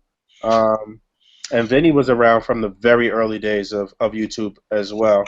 But yeah, we came over to Facebook, and at the beginning, the group was just like, it was fucking nuts. It was just like people hanging out, and like there was really no guidelines, there was no like rules, there was nothing. It was just like people talking shit and just being like mad disrespectful and just like, you know, it was fun though. It was definitely fun, but as the group continued to grow, we needed to just add some structure to it and really kind of put some rules in place. But yeah, I forgot your question. I'm sorry.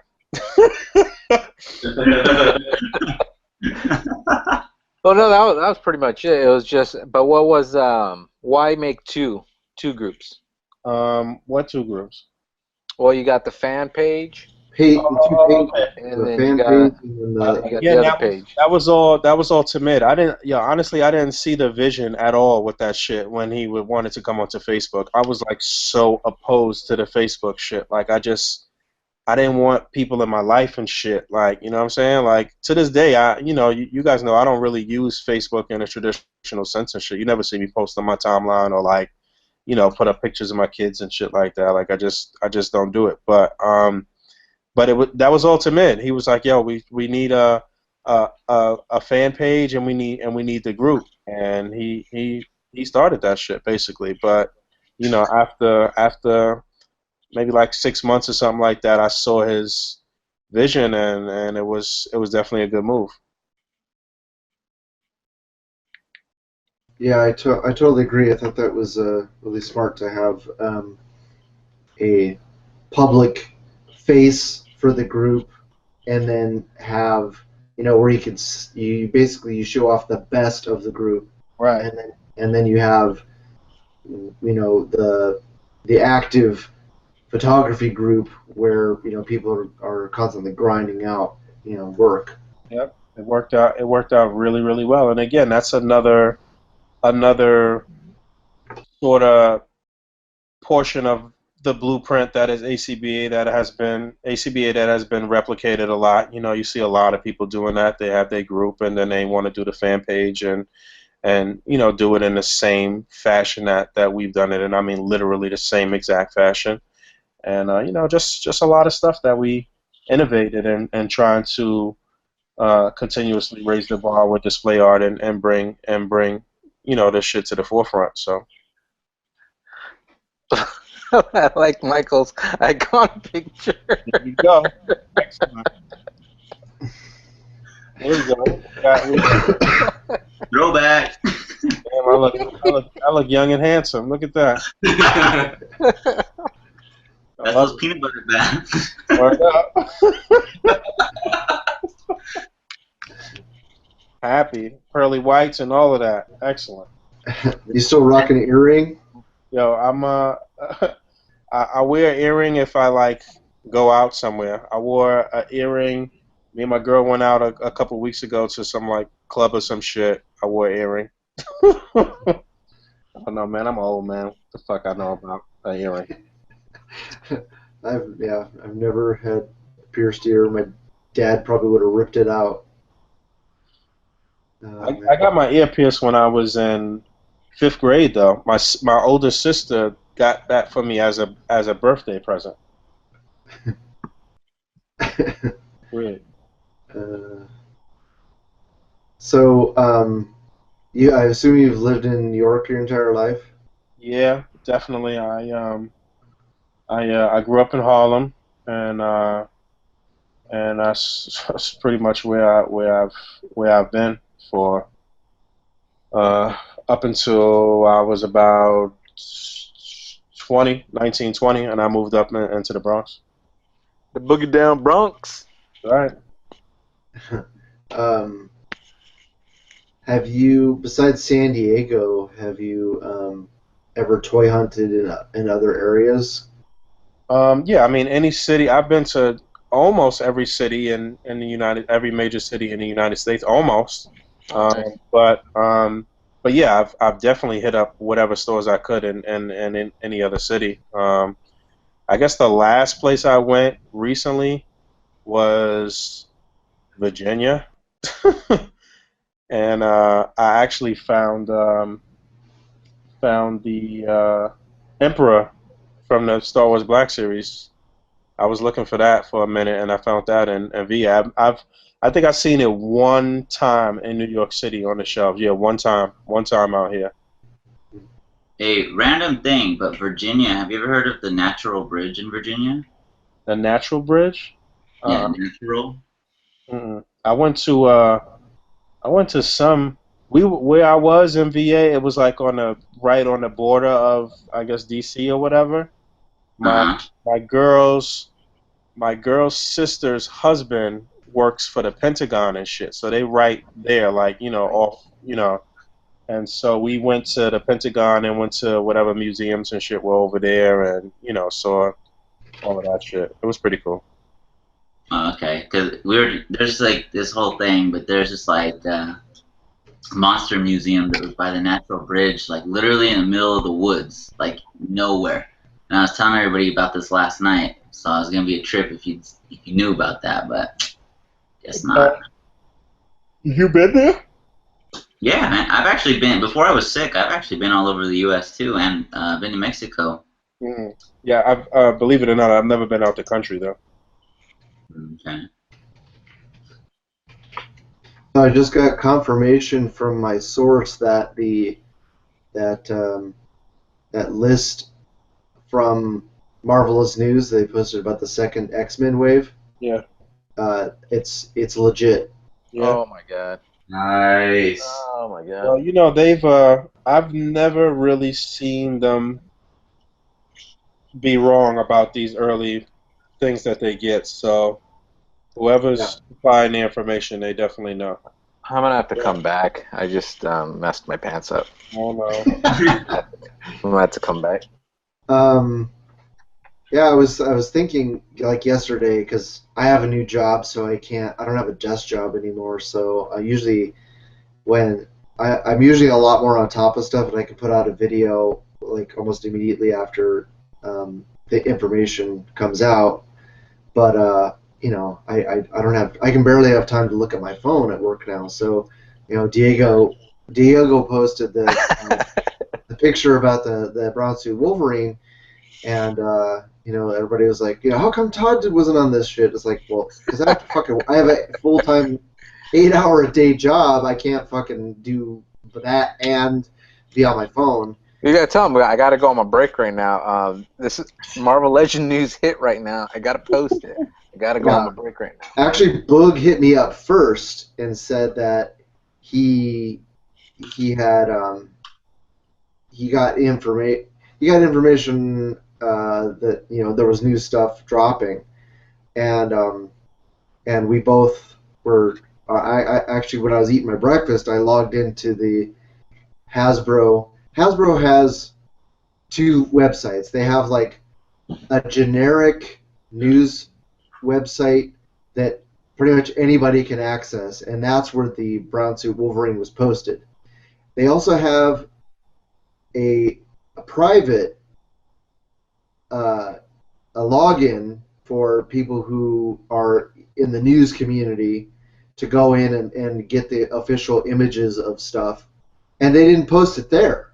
So when Boog and I were talking in the morning when I got up to have my breakfast, I went to that site, and they didn't post anything there. There was nothing new there. Yeah, it came up on the Hasbro Pulse website. Yep, on the Pulse, the public website, which I never check.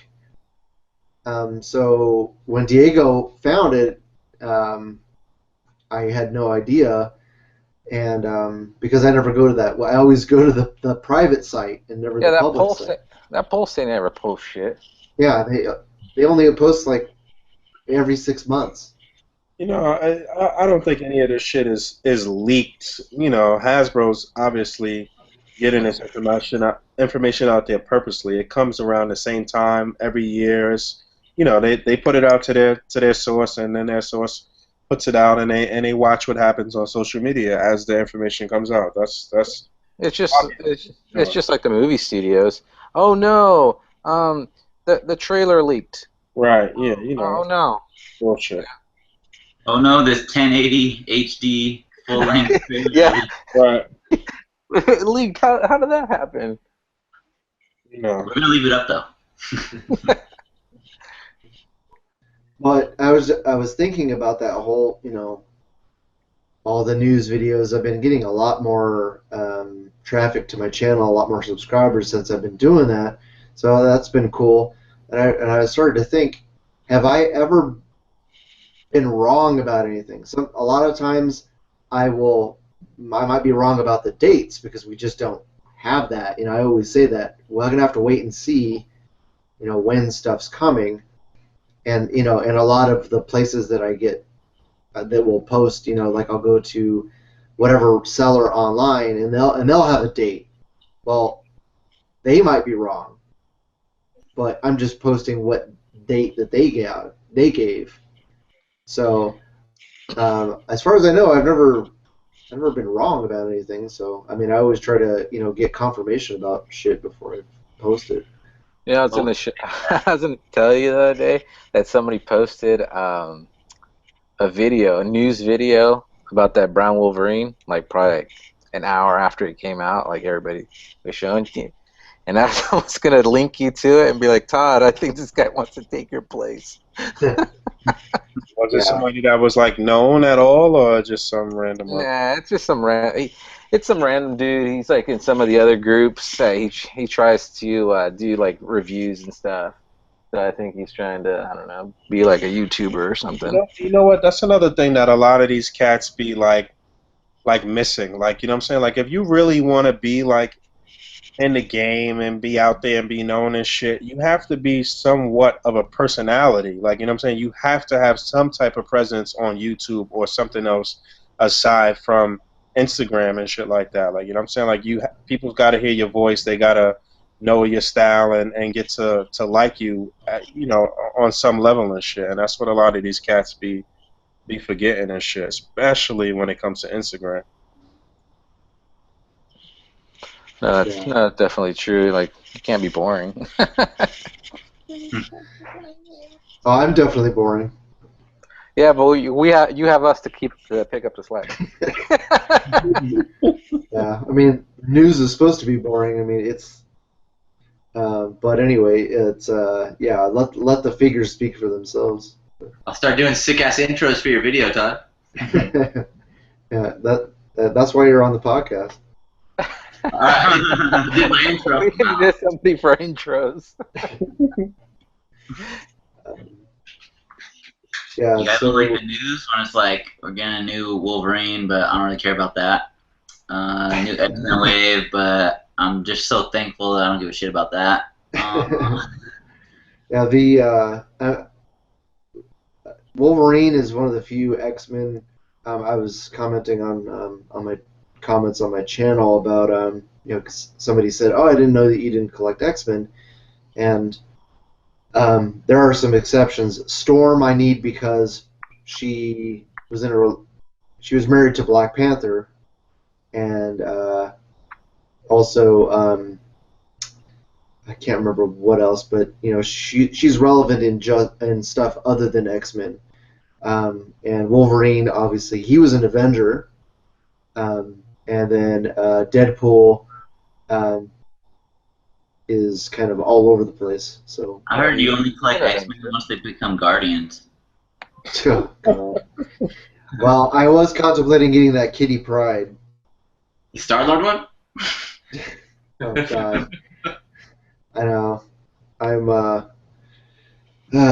gonna try to catch up on the Guardians book and then we'll see. But yeah, that was a dark time to be a Guardians fan. Or it had. What are they gonna do with Colossus, man? I wonder what this. I'm looking at this fucking list, man. I wonder what look for Colossus they're gonna put out, man. Ilyana.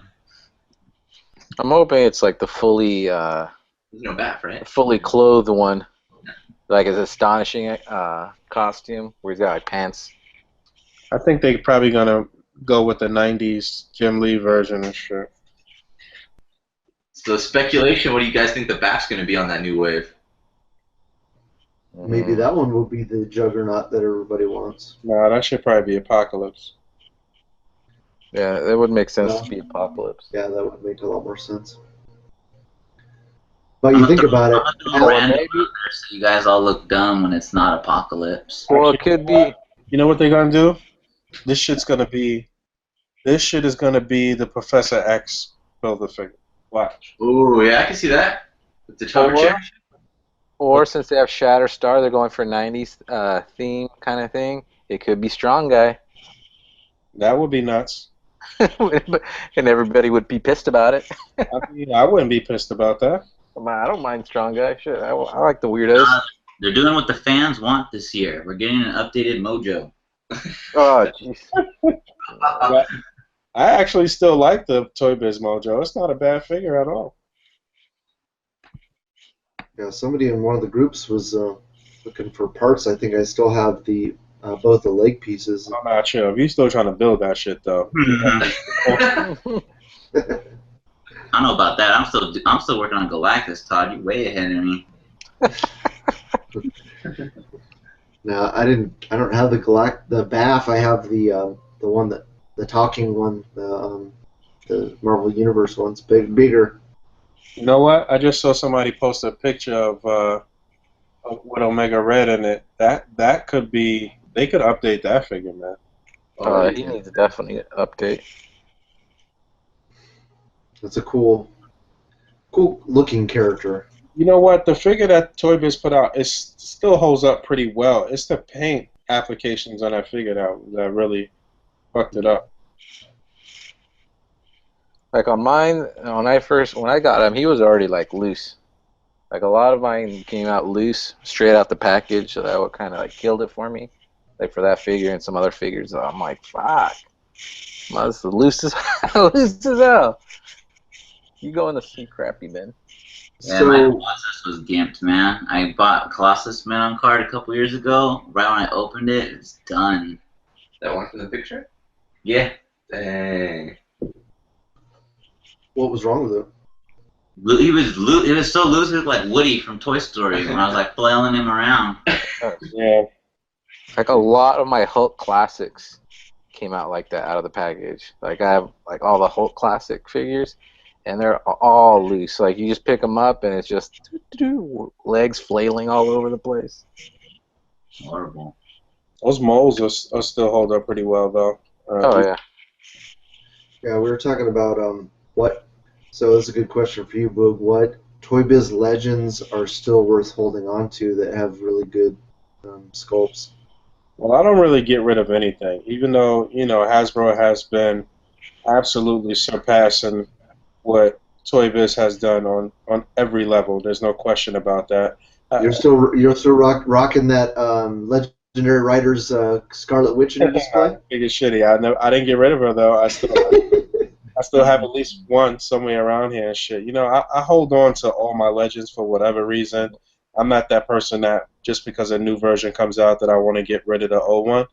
But from Toy Biz, something that's still, I mean, the sculpt and the design of the face-off Hulk is fucking phenomenal, man. Yeah. That figure's still pretty damn nice. If that figure had an ab crunch, it would be perfect. It would be perfect. Pretty perfect, yeah. And then give me a couple of fists on that one. Yeah, I was going to say, if it had interchangeable hands. Perfect. And then I don't need another Hulk ever, I don't think. Yeah, basically. That Hulk is the size of it, everything, man. The muscle definition, that figure's fucking nice as fuck. You can't look up and down very well either, as well. No. Even the old Abomination has a nice sculpt. I hate those ratcheted joints, but it's a nice sculpt. Yeah, got him right here. It's pretty solid. Toy Biz. Punker Mike had mentioned the Nightcrawler. Oh yeah, that's still a really nice figure too. Definitely, that still holds up well. Yeah, we're just not gonna get this kind of sculpted detail from a regular carded figure from maybe from a BAF, but carded figure from Hasbro. It's a lot of sculpting. Yeah, Nightcrawler is still nice. Even the ultimate version of Nightcrawler was a pretty nice figure too. A lot of the Spider-Man classic villain figures are still really nice. The Sandman is fucking awesome. Yep, Scorpion. Green Goblin. Oh, Green Goblin is one of the best Toy Biz figures, period. No question about it. Yeah. You put that shit alongside Pizza Spidey, it looks amazing. Something else I was thinking about from Spider-Man Classics. I was just saying this the other day. I think that the Hobgoblin from Spider-Man Classics is still better than this one that's about to come out from what I've seen so far. Oh yeah, hands down. I didn't really like it when I saw it at Toy Fair. I didn't particularly like the way the head and the neck looked. I didn't like the way the scales looked on that one. I think the Toy Biz one is still a superior figure. Cool. Getting back to this second wave of X-Men Legends they said Shatterstar, Colossus, Polaris, Sunfire, Dazzler, Cyclops, and Wolverine. Were all these characters on the same team at one time? No, because No, Shatterstar was never an X-Men. He was part of X-Force. Okay. Mm-mm. So, with the exception of him, they could all have a similar or they could all be in the costume from that team, right? Polaris. Because Polaris jumped back and forth. Like she was part of them, and then she wasn't, and she was, and she wasn't. And Dazzler had like 20 different costumes. Yeah. If they put her, she needs to be in the blue costume, the blue Australian costume for that. But who knows? They might give her the updated costume or something. I don't know. I don't think they'd put her in her fucking roller skates. God, I hope not. You want the Dazzler when she took down Galactus, bro? Oh shit. You know, Polaris is just going to be a repaint of Scarlet Witch, hopefully with no fucking giant heels on. Yeah, probably. Yeah, I wouldn't be surprised. I can guess that Sunfire is going to be the classic Sunfire since we already got the AOA one, and the AOA ended up being the look that he has in the 616 universe now anyway. So yeah, I want that classic Sunfire. That's gonna be nice. Yeah, it's going to be fucking Bucky Cat mode probably, but yeah, I do want a classic Sunfire though.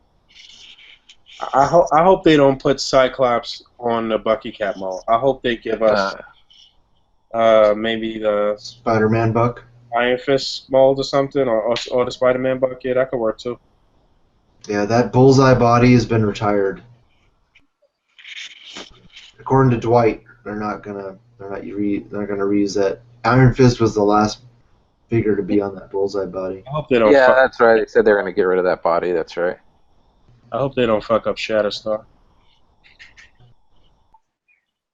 What? How could they fuck it up?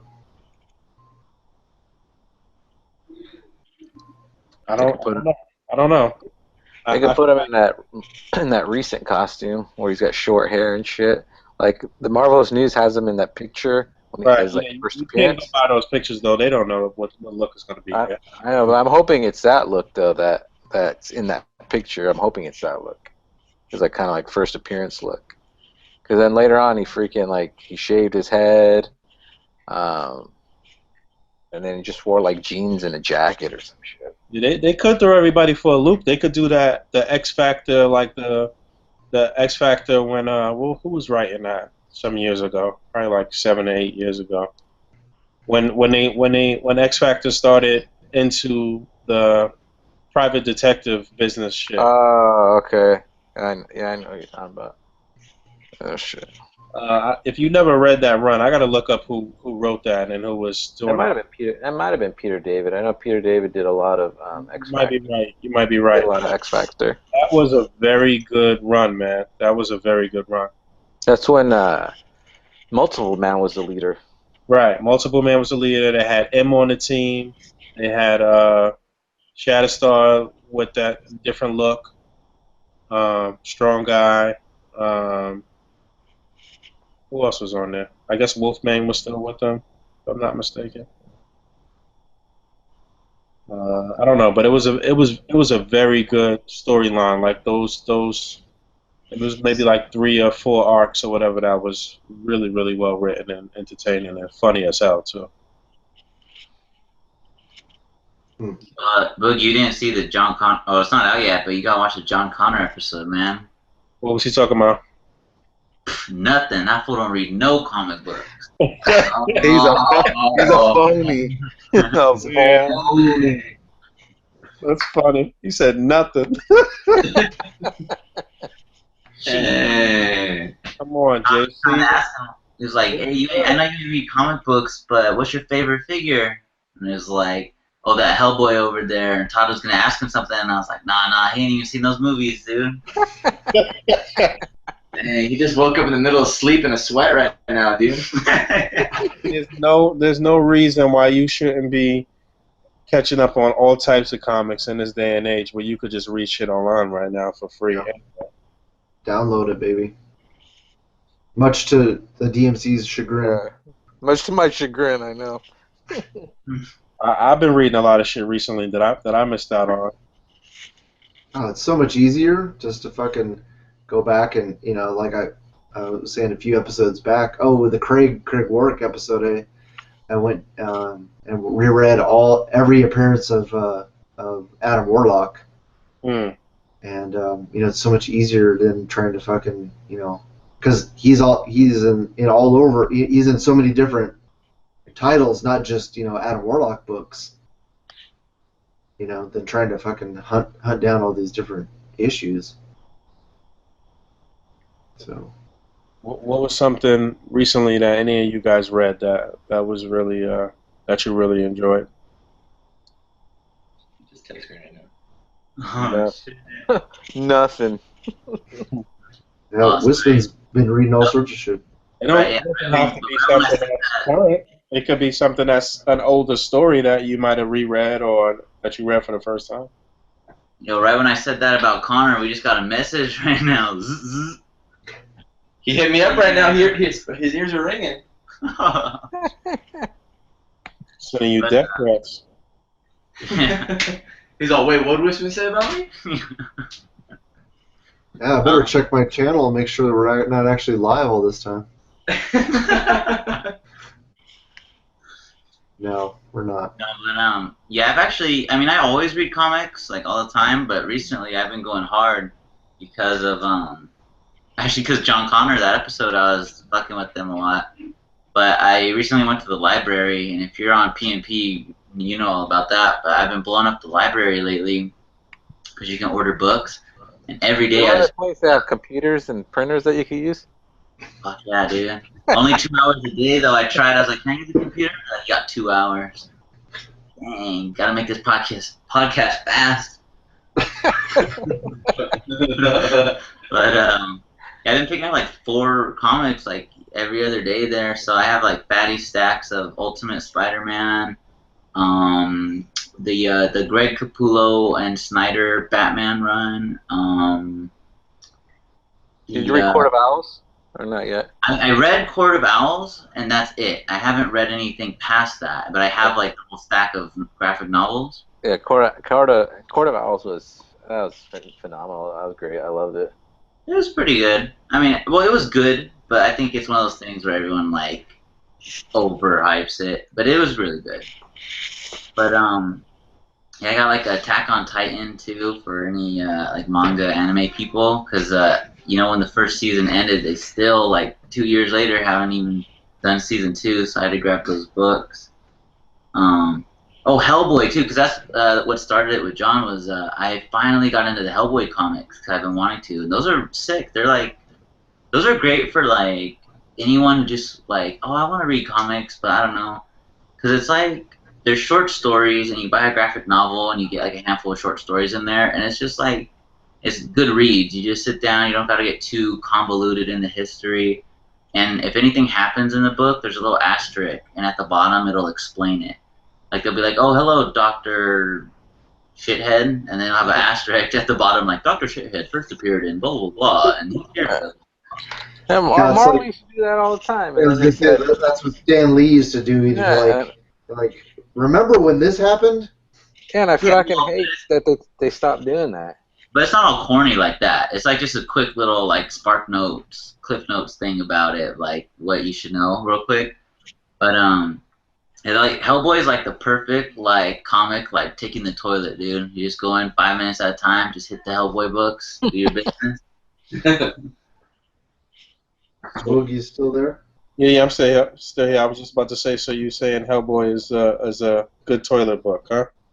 Hell yeah, you get that peanut butter out, just a little time to yourself. You don't leave the bathroom with your legs all fucked up. Thighs asleep and shit. Open the door and you fall right to your knees. Ah, ah, ah. That's me. That's me almost every time I go. Hey, no wonder you don't get breaks at work, bro. Exactly. Letting that shit marinate under your ass. For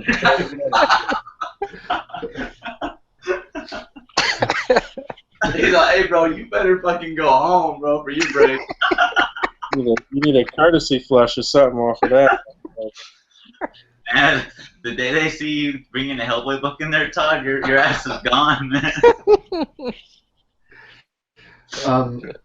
I haven't read anything recently. Like I've said many times, I was a huge Guardians fan, and then pretty much stopped when all that Kitty Pryde Star Wars bullshit started happening.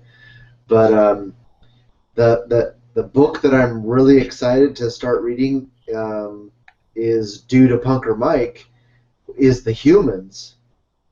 We were talking about it on the Day Johnson episode, and because I usually go back and rewatch the episode right before I post it, and I went and started to look up the images from the Humans comic on Google, and the fucking artwork looks fantastic. Yeah, that shit's tight, right? Yeah, I'm like, oh, I gotta read this. It fucking looks cool. I mean, like I said, it's really savage because it has a lot of sex, violence, and drugs. So I mean, it's kind of like a niche group that's gonna want to read it. It's like really over the top savage, but it's fucking nice. It's badass, dude. Like the stories are good and the artwork's fucking amazing. Yeah, like when I went to WonderCon, dude, I was expecting the writer Keenan Marshall Keller, the artist Tom Neely. I was expecting like a huge line at their booth, dude. I was like, oh, and they're just two dudes just chilling there. I come up fucking all shaking, dude. Like, can I get a sketch? What's up? Who publishes that? Image. Oh, it's Image? Yeah. Yeah, that I love that kind of that art style. It is so clean. I'm psyched. I can't wait to start reading that book. I know you don't fuck around on what's that shit called? Instagram that much, but you should follow those guys.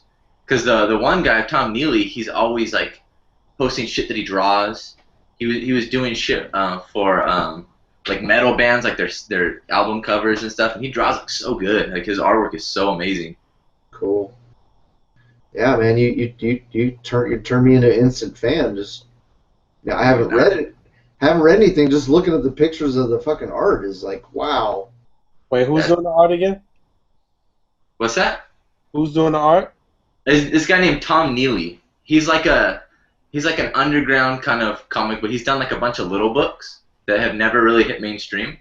Like he did this one called like The Adventures of like the Blob Guy or something, and it's like a guy with a blot on his face, like an ink splot. He did this one with these punk bands, lead singer for the Misfits, Glenn Danzig, and lead singer for Black Flag, Henry Rollins. He did like this one book about them, like living together, like kind of spoofing on them, because there's these kind of like hardcore guys, but like what if they were like best friends doing like everyday weird shit? I didn't really fuck with that, but the Humans, that shit's badass. But other than that, he hasn't really done too much crazy shit.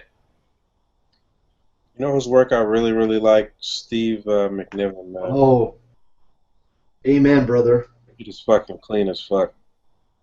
Yeah, McNiven. That's what really got me so excited about the new Guardians is McNiven's art. He's doing that. But he must be slow as fuck because he's not on a regular book. He should be on a regular book. Well, but he's not.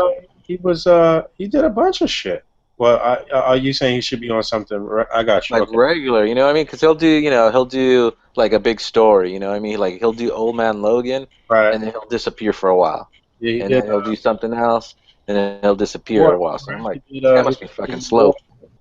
He did some of the Scroll shit, if I'm not mistaken. He did Civil War. He did I don't know. They used him to kickstart Spider-Man Brand New Day when like everyone was bugging out about that Brand New Day shit after Mephisto, and so they got him to do the first couple issues to be like, no, look, it's gonna be cool, and then he bailed out. See, I didn't even get that. I was like, I don't give a fuck who's on that, 'cause I ain't gonna get it. Mm-mm. Nope. Mm-mm. I'm still mad about it. I'm still not over it.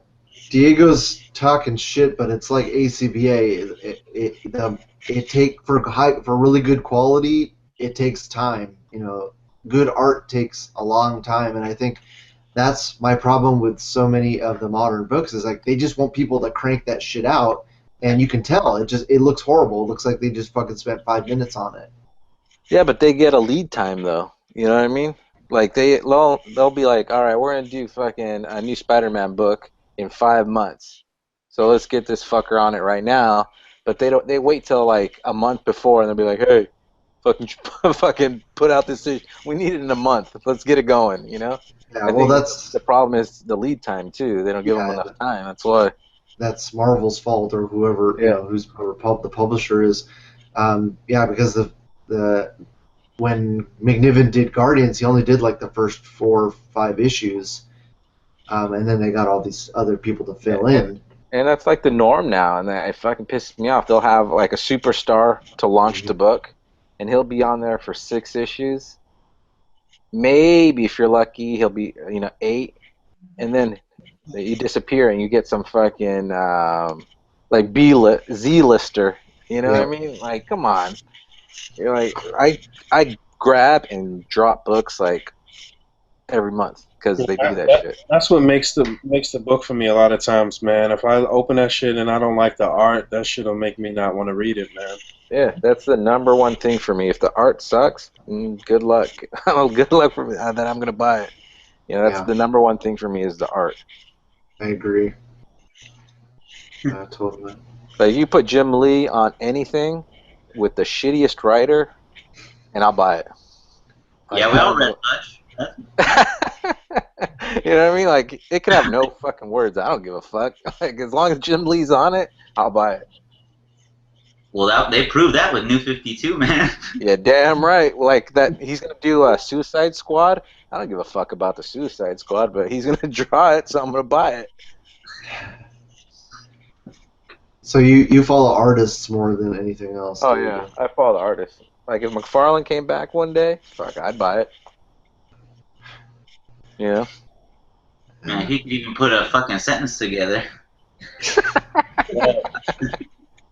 Damn. Much love to fucking Todd McFarlane if you're watching.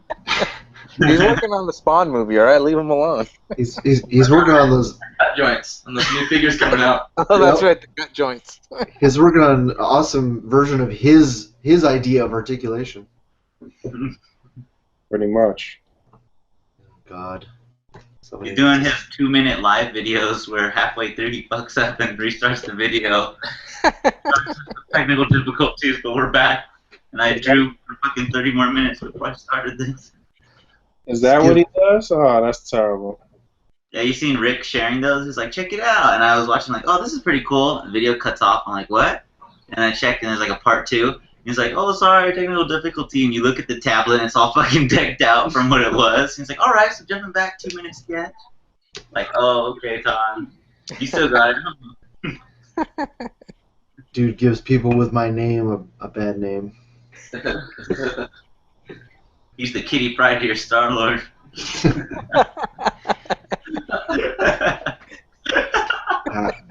I've never been a big fan of his art. I'm not a big Spider-Man fan, and when I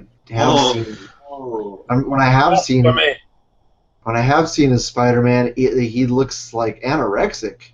You're going to hell, Todd. Yeah. Even that, I just sold. That $8 Fearsome Foe Spider-Man I picked up at the convention. I just made $60 on that figure. What? You sold your fatty come up? Dang. Yep. He's getting ready for those con exclusives. That's why. Hells yeah.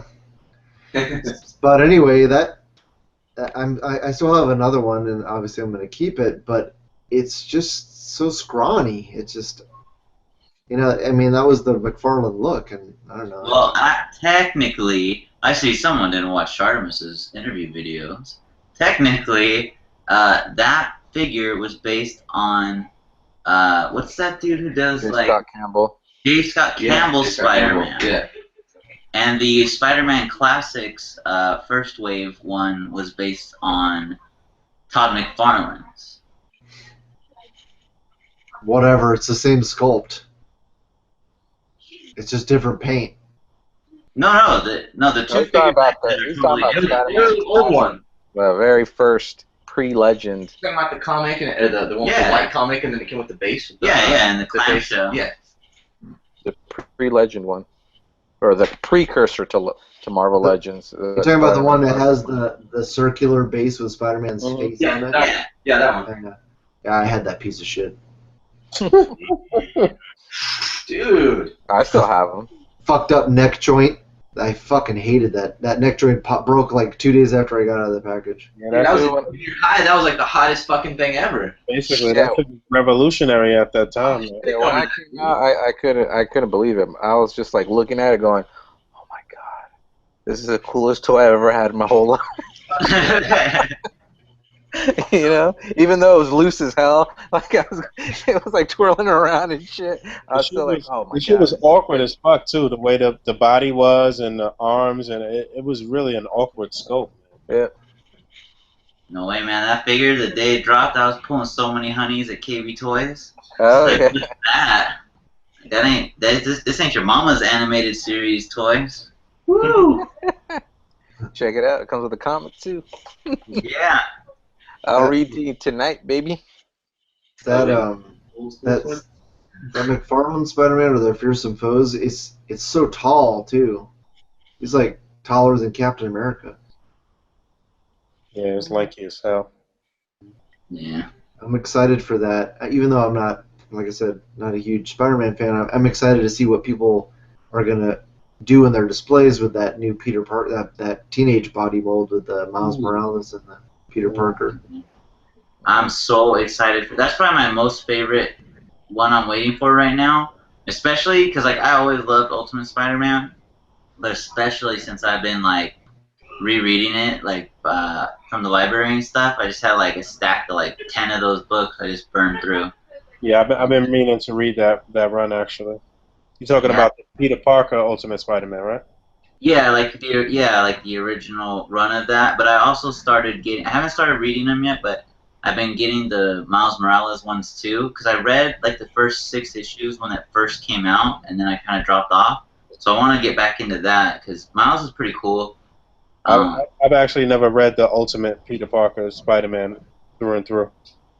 There's a lot of stuff that's kind of dated because it came out like in the early 2000s, so like a lot of references and stuff you're gonna be like, ooh, a little cringe. But honestly, overall, it's great. I mean, it's like I wouldn't say it's like the definitive Spider-Man or nothing, but for me, that's always gonna be like 50% of what Spider-Man is in my mind. Is like the ultimate Spider-Man. Was Goblin like the main antagonist running throughout the whole thing? Who else was some of the villains and shit for him? They had all the villains. It's just they all had like different, like slightly different origins and slightly different looks. Mm.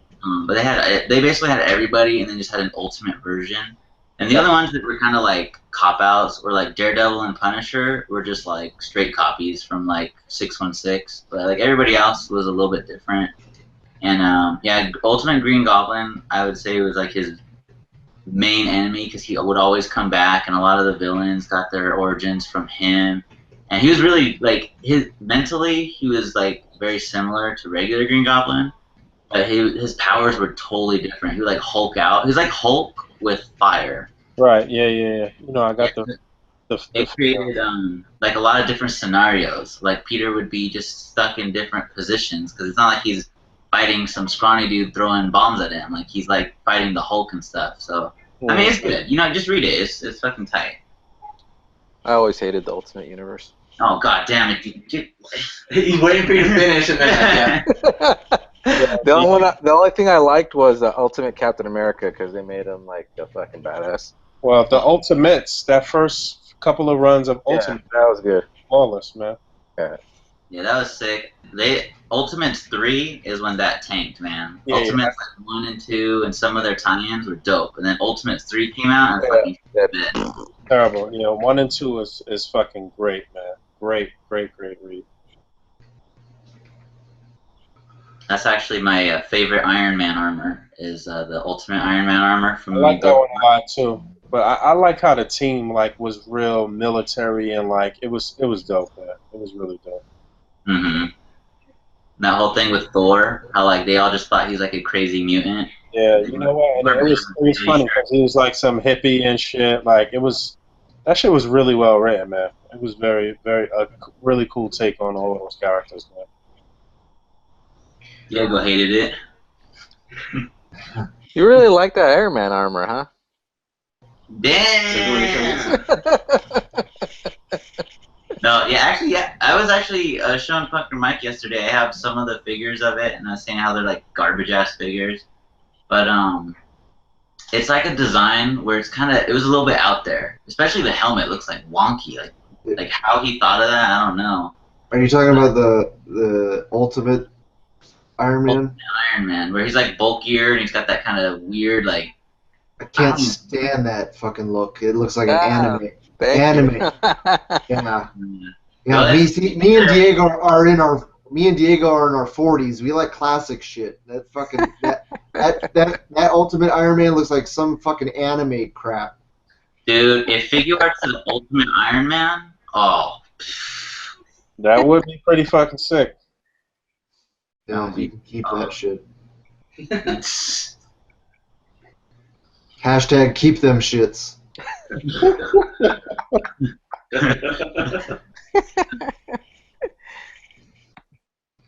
So I was just thinking about the second wave of X-Men that they just announced that I said was confirmed by my source.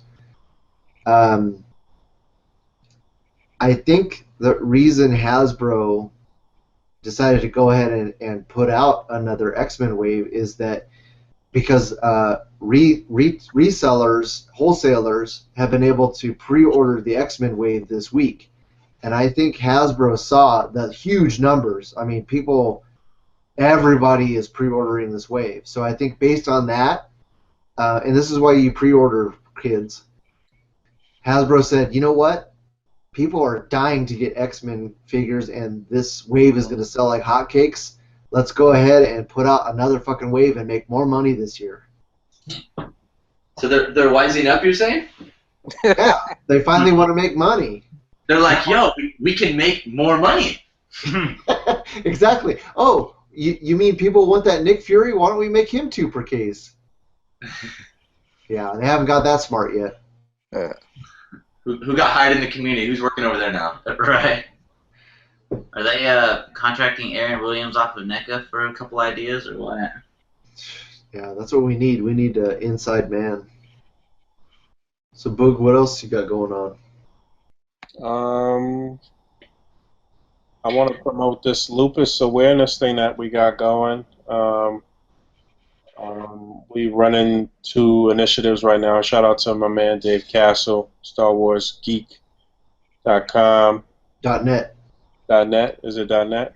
.net. That's StarWarsGeek.net. Yeah, I'm fucking up the fucking domain name and shit. All right, but basically what we're doing is May is Lupus Awareness Month. I've mentioned a few times my mom has lupus, and so every May we try to do something for lupus awareness to raise awareness and raise some money for the cause. And this Avengers 3-pack, this Toys R Us exclusive Avengers 3-pack, I was able to get a couple of them early before they officially drop.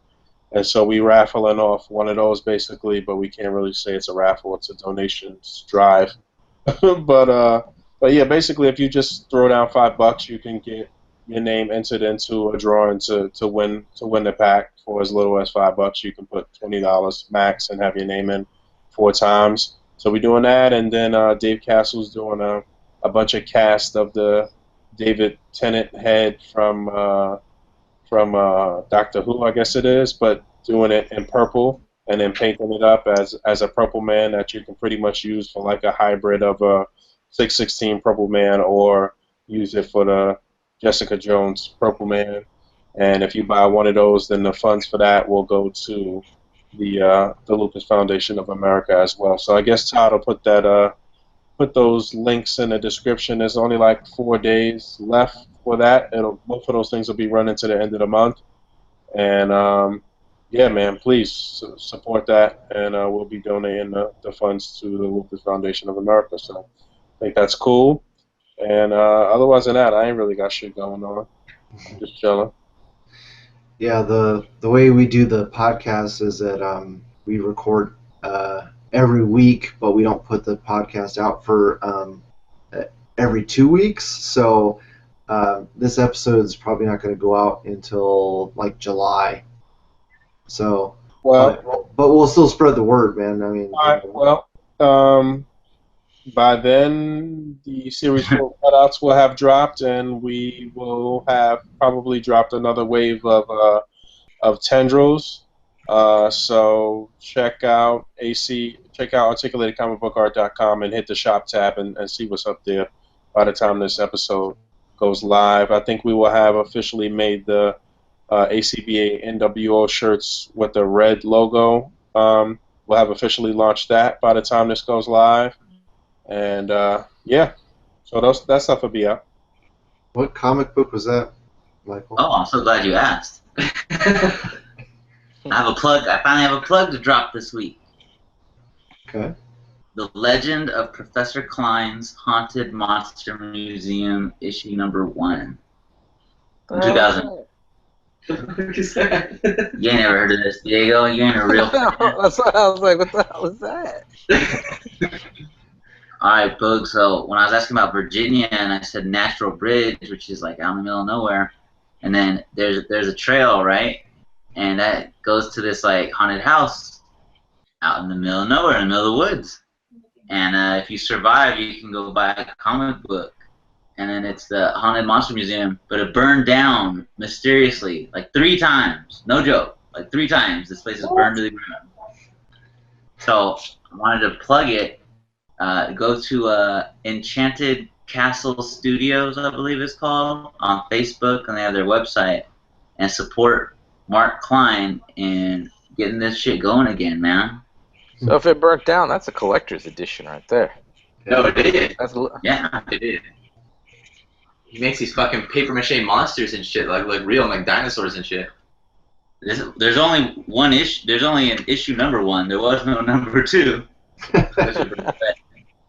Like he wrote and drew, like he did everything himself. He wrote and drew it and printed it himself, and he made the fucking this is like based on a real place, and he made the place like himself and everything. Mark Klein. So Google Mark Klein, Professor Klein, Captain Klein. He's been all over, man. But go check that out. Yeah. The place is really haunted if it's burned down 3 times. Well, dude, he got the ghost for some savage serial killers, dude. Yeah, you need to read the story, Todd. It's all in here. You know why it happened. Read this, and you know. Well, if Todd, next if Todd can't get it off the internet, he's not going to be able to read it. That's right. Well, Michael's making bootleg copies. Just don't tell him. Right? Just don't tell Mark, dude. That's why he's going to the library so he can use their photocopier.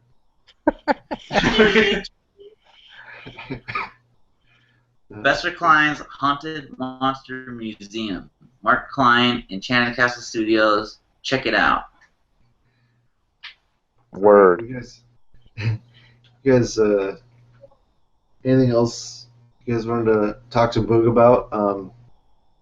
Booger, how are you doing? Are you needing to wrap it up? No, I'm good. I'm good. Everything's good. Like my daughter's been asleep, and He's busy with the peanut butter, man. my girl just came home, but we chilling. It's all good. All right. Yeah, I don't want to keep you too late or bore you. Oh, we good. Because I don't want to. I almost forgot about. I don't want to forget about the surprise guest for Punker Mike's birthday. Oh yeah. What? Yeah, don't let me forget. But before we wrap it up, There's a surprise guest? there's a surprise guest, and it's not the DMC this time. Oh, shit. In addition to the DMC, we have a surprise guest. Dang, dude, it's a savage birthday right now. All my wishes. I didn't want to tell anybody, but I asked Todd. I was like, for my birthday, bro, could we please get Boog on the show and the DMC? Yeah. No problem, young blood. I got you. Yep. It's like I make dreams come true, man. Hey, He's a dream maker. I'm all Todd Ortiz. Make a wish, bro. a.c.b.a. Make-A-Wish Foundation. Fuck yeah. Making all your a.c.b.a. wishes come true. So Diego, Yes. since you're late crashing the podcast, I thought you were gonna say since you're actually here. yeah, since your ass is actually here and you were late coming in, which is totally understandable. This second wave of X-Men figures, what do you think about it? Oh, I saw right before I came on. I looked at Facebook and I saw that Solid had posted a link to Marvelous News on the figures, and I was just like, what the fuck? I was just like, wow, because those are all great characters. You know what I mean? That a lot of them haven't been made, so it's nice to actually have a mix of characters that never have been made, plus a few updates. Like Colossus, I'm sure will probably be nice. His costume really hasn't changed in all the comics, right? I mean, it's No. pretty much the same. Well, that's what I said. Like with the Astonishing, I think it's the Astonishing one. That he's got pants. Usually he wears just like underwear and boots. Yeah. And this one he actually has pants, and it almost covers his whole body except his arms, or like it's sleeveless, but everything else is pretty much covered. So it's just like a little bit different. I was like Dazzler, Polaris. I was like, this is a great wave. Wolverine. Hopefully it's a different incarnation of Wolverine, not like a repaint of the one that they're letting out right now, or they're going to. Hopefully it's not Tiger Strike Wolverine. I think Boog is right. I think it's going to be the yellow suit. I know. I'm hoping it's not, and it's at least maybe they surprise you and it's like Old Man Logan or something. You know what I mean? Or the X-20, Laura. Or Laura. That would be fine too. At least it's a new character. You know what I mean? Versus it's fucking this Wolverine I already got just in fucking yellow. So I was thinking the yellow one, because as soon as I saw the brown one and I saw it came with the head of Juggernaut, like my first instinct was, oh shit, they're gonna be a variant, a Tiger Stripe, and it's gonna have Colossus's head on it for fucking Colossal Knot. But then I was like, well, that's not gonna work because then his arms would be different. Mm-hmm. He'd have the steel arms versus like the bearskin arms. So yeah, we were talking about that's not gonna work. Yeah, we were talking about, is it possible that we could actually get Colossal Knot, if that's what they actually call him, the Colossus Juggernaut, if they somehow put different parts with different figures. I think it work if they do it right. I think all they would need is an arm swap, kind of like how they did with Odin. It's just really an arm swap and then a head swap. And I wonder with this second wave of X-Men if they could do that. You know how like we're getting the head for Onslaught with Rogue. Yeah. I wonder if they're going to carry out that idea on and say, hey, we'll give you the parts so you can do the Colossus Juggernaut. That'd be nice. They really are doing a good job of keeping.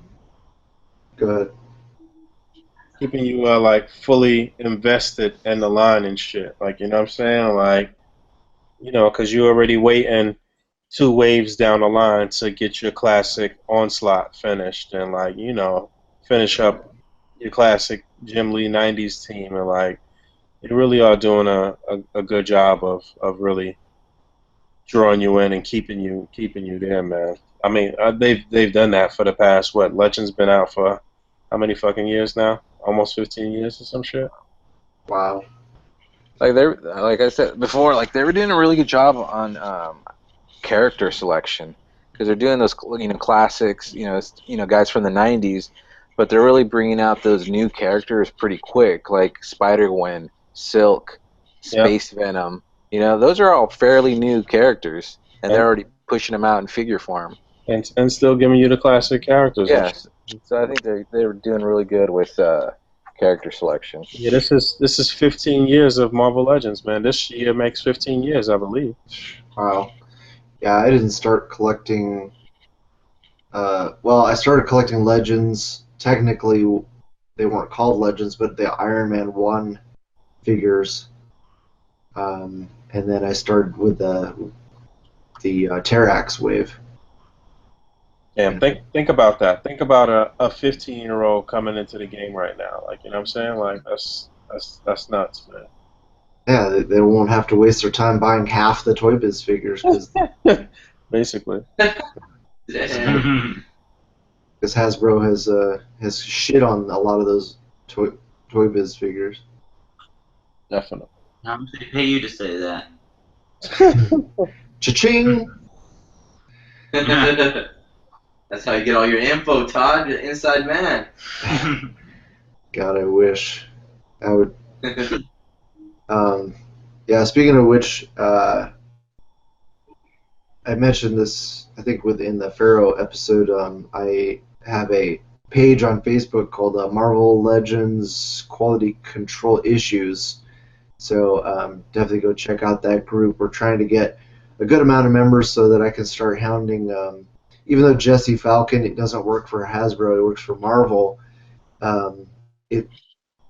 Dwight doesn't have much of a Facebook presence, so we need to start putting pressure on Hasbro to. But They've been a lot better. They've definitely improved their game, but QC usually with paint is usually the biggest issue. well, I think Jesse's more of a liaison between Marvel and Hasbro. Yeah. So you get into his ear, and he can. I think it's more likely he can relate it to Hasbro. Yeah. You know what I mean? Because when I'm down in San Diego, he's always hanging out around the Hasbro booth, and he's at all that Hasbro panels. So he speaks for Marvel, when it, in that Hasbro kind of capacity too. Boog, you got any questions for us?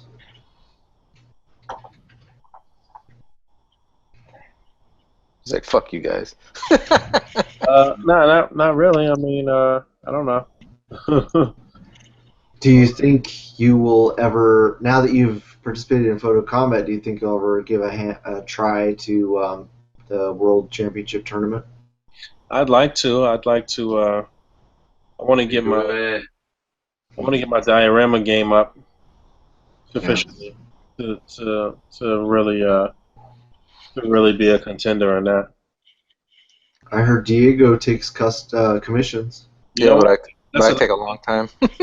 another thing I want to do. I want to get something from a good amount of people that are making dioramas and shit. You know what I'm saying? I want to make my rounds and get a piece from almost everybody and shit too. So yeah, that's coming. I got something from Al being worked on right now that I should have next month sometime. We actually gonna meet up for a little meetup over here in New Jersey for some of us East Coast cats. I think in another 2 weeks, or I don't know if it's next week or the week after. I can't really remember honestly, but I should be.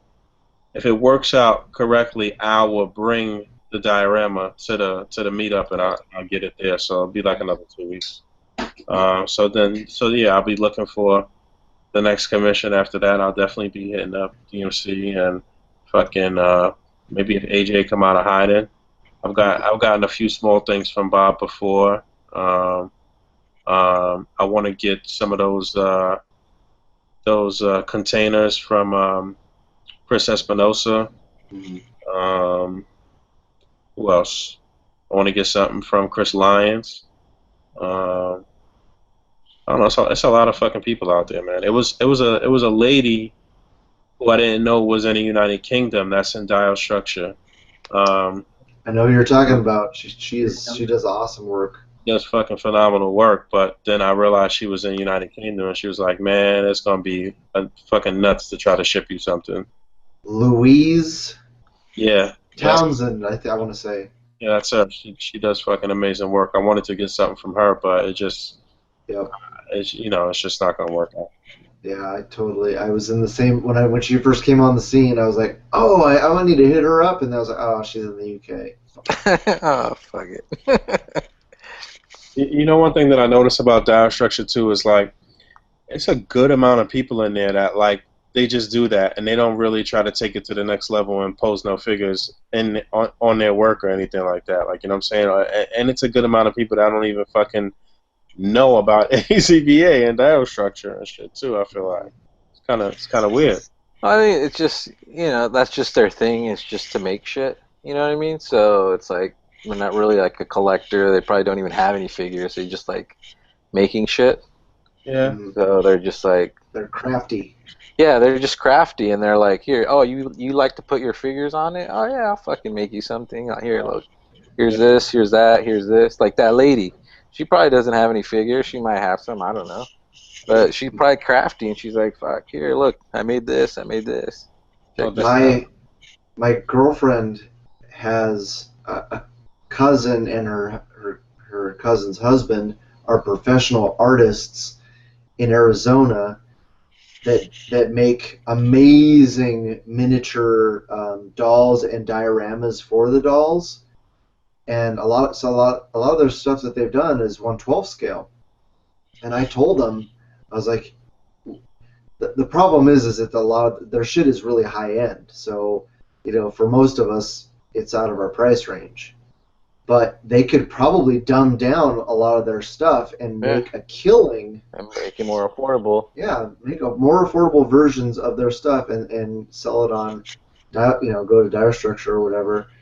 And for whatever reason, they haven't seemed interested. But like Whoopi Goldberg has a lot of their stuff. Really? Yeah. Oh, Hey, shit. Whoopi gets down? Huh? I said, Whoopi gets down, dude? She posts some shit? Well, yeah, she probably has her Star Trek figures on it. Man.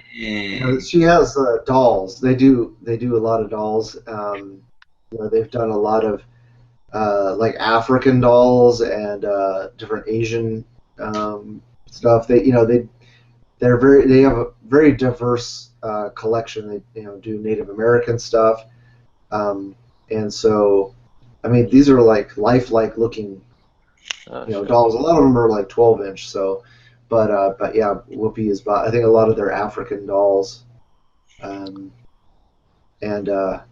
yeah, I mean it's amazing. There's a lot of amazing artists out there that if they would only like make inexpensive versions of their shit, people would be dying to get their hands on. Oh, look like that. Remember when the Walking Dead season was starting up again? They started making commercials, and there was that one dude with it looked like Hot Toys, and he was making dioramas. I was like, who the fuck's this guy? And then I was like, dude, there are so many people on Dire Structure that could be making that fucking commercial too. You know what I mean? But I was like, where the fuck they get this guy from? Basically.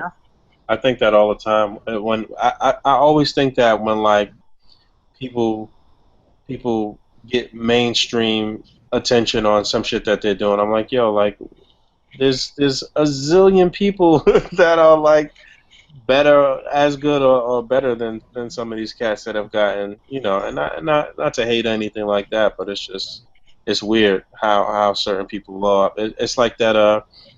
I think it's an Asian cat who was doing shit with Hot Toys and doing like some funny scenes and shit like that. His shit blew up and went viral.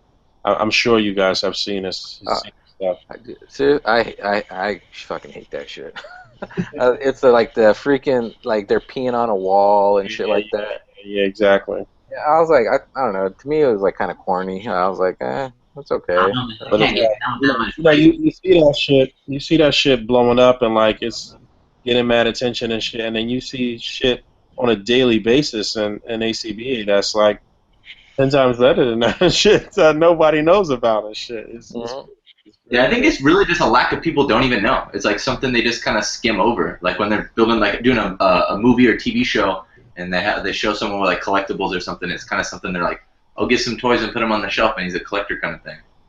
But I think just a lot of people don't know, because my fiance, she shows some of her coworkers like, oh, like this is some of the shit like my fiance does, like he built this display, or like showed some of like my World Championship tournament videos, and they're just like, he built that, like he did what now, like what?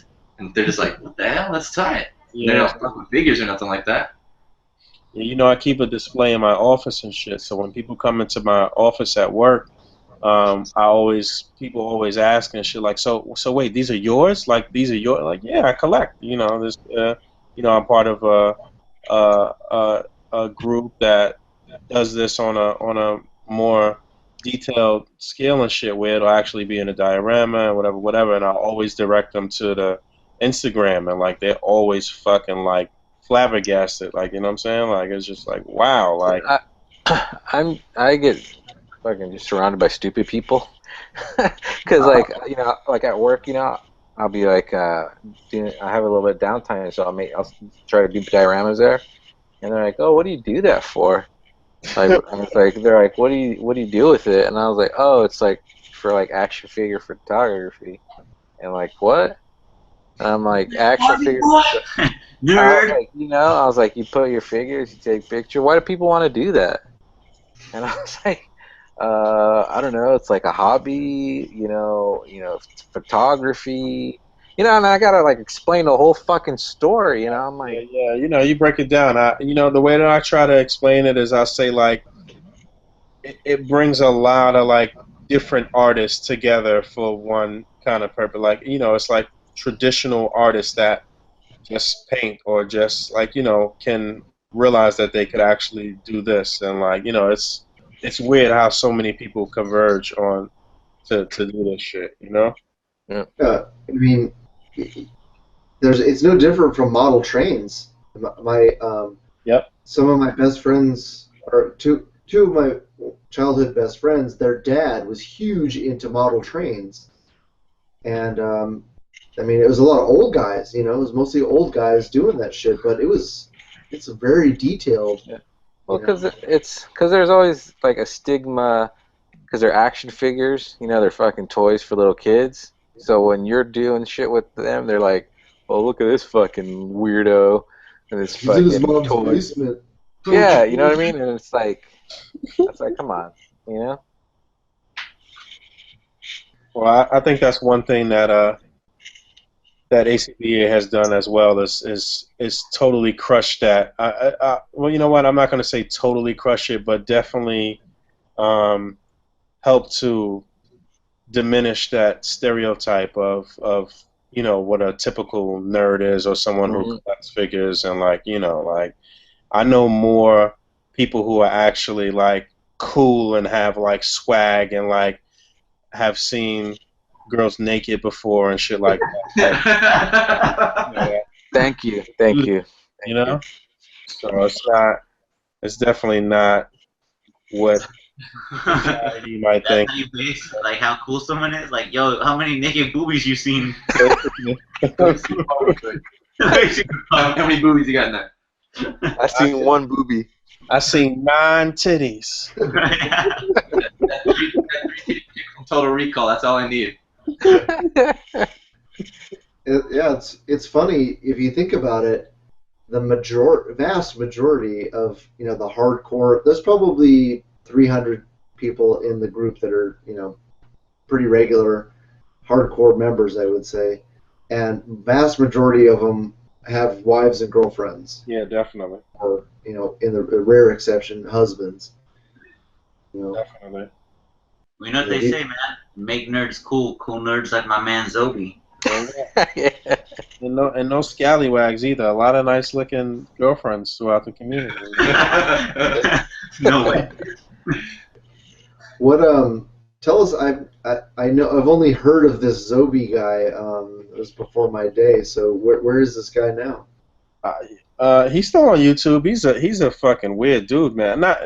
He's not a weird dude, but his channel is hilarious, man. It's intense. You know what's funny is that I met him for the first time at New York Comic Con, probably like it might have been the first New York Comic Con that I ever went to. And on his channel, he is like super animated and turned up, and like he's going nuts and making all these jokes. And in person, he was like the most like timid motherfucker I ever met in my entire life. It was really weird, but yeah, he does mostly gaming videos on his channel. He's always talking about games, PS4, and you know, anime shit and different. You know, it's not really like figures, but if I'm not mistaken, you know, this is Zobi's cool and shit. You know, obviously never had no issues with him or nothing like that, but he's not like, I don't know that motherfucker like that. Like, you know. But he was the first person that I know that had that like cool nerds movement. And that was like part of his channel or some network or something that he was doing. So we kind of adopted that term, and we're saying that in a.c.b.a. So I decided, you bit off Zoe? so I decided to give him a major shout out when I made the intro for my channel and shit, and that's why it's there. That's why I always keep it there, and that's why I always keep a picture of him in the video of it and shit, and you know, just as a ode to that and shit, because I thought that term was cool. You know what I'm saying? Yeah, totally.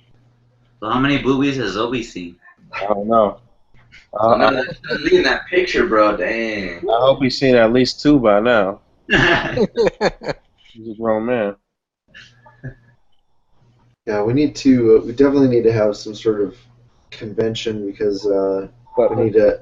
Check him out on YouTube. I want you guys to check him out too. Zobi70. Like you're gonna be cracking up.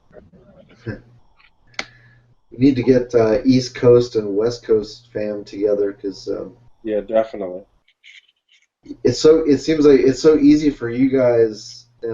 A lot of you guys are within an hour or two of each other, but man, it took me like 7 hours to get home from Wisman's house. Yeah, Cali's spread out as fuck, man. A lot of people don't realize how huge California is, man. Oh yeah. Yeah. When you think about it, it's about half of the West Coast. Yeah. So you just think of like half of the East Coast. You know how much space you would cover with half of the whole East Coast, right? Yeah, that's nuts. Yeah. See what the hell else were we going to talk about? I wonder when I want to know when these waves are officially dropping. Well, I guess we'll hear all the good information at San Diego Comic Con. Mm-hmm. Yeah, from what I understand, so the pre-order is going to for the first X-Men wave and the God, is this the second or third Spider-Man wave? Those should go up the first week of June.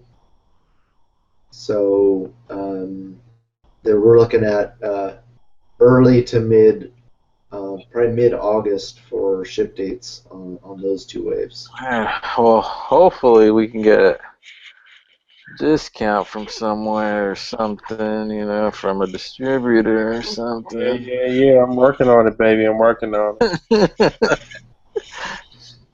He's That like, would yeah, be no nice. problem. BigBadToyStore.com/BoogNice10. Click the link in the description below. Yeah, I'm working on it. I'm hoping that this week I will have the everything situated and we can move forward. It's just a matter of doing literally one thing and just and knocking that out, and then we should be good to go. How much of a discount do you think it'll be? I don't know. I mean, the more of us get involved, then the better. I'm not with us, with our core group and shit, I'm not looking to make no money. So it'll definitely just be for the fam and shit. But whatever's left over, then I'll throw up on the a.c.b.a. website, and we'll definitely start selling a few cases or a few individual figures here and there and shit on the website just to finish off whatever inventory we have left over. Yeah, that's legit. Like, buy a case, get a free pack of cutouts. or some shit like that, right? Yeah, yeah, and that's where it comes in because I'm glad. It's funny that you mentioned that. I'm glad you said that because we were already working with Entertainment Earth on them giving us product um, for tournaments and shit like that, and I always wanted to have that relationship with them where I could just be like, "Yo, why don't y'all, offer something else that we have, on your site?" And they just couldn't do it. It just wasn't. It couldn't work that way. But now with this situation, if it works out, then we could do that shit all day. Like it's nothing. Like you know what I'm saying? Like I could.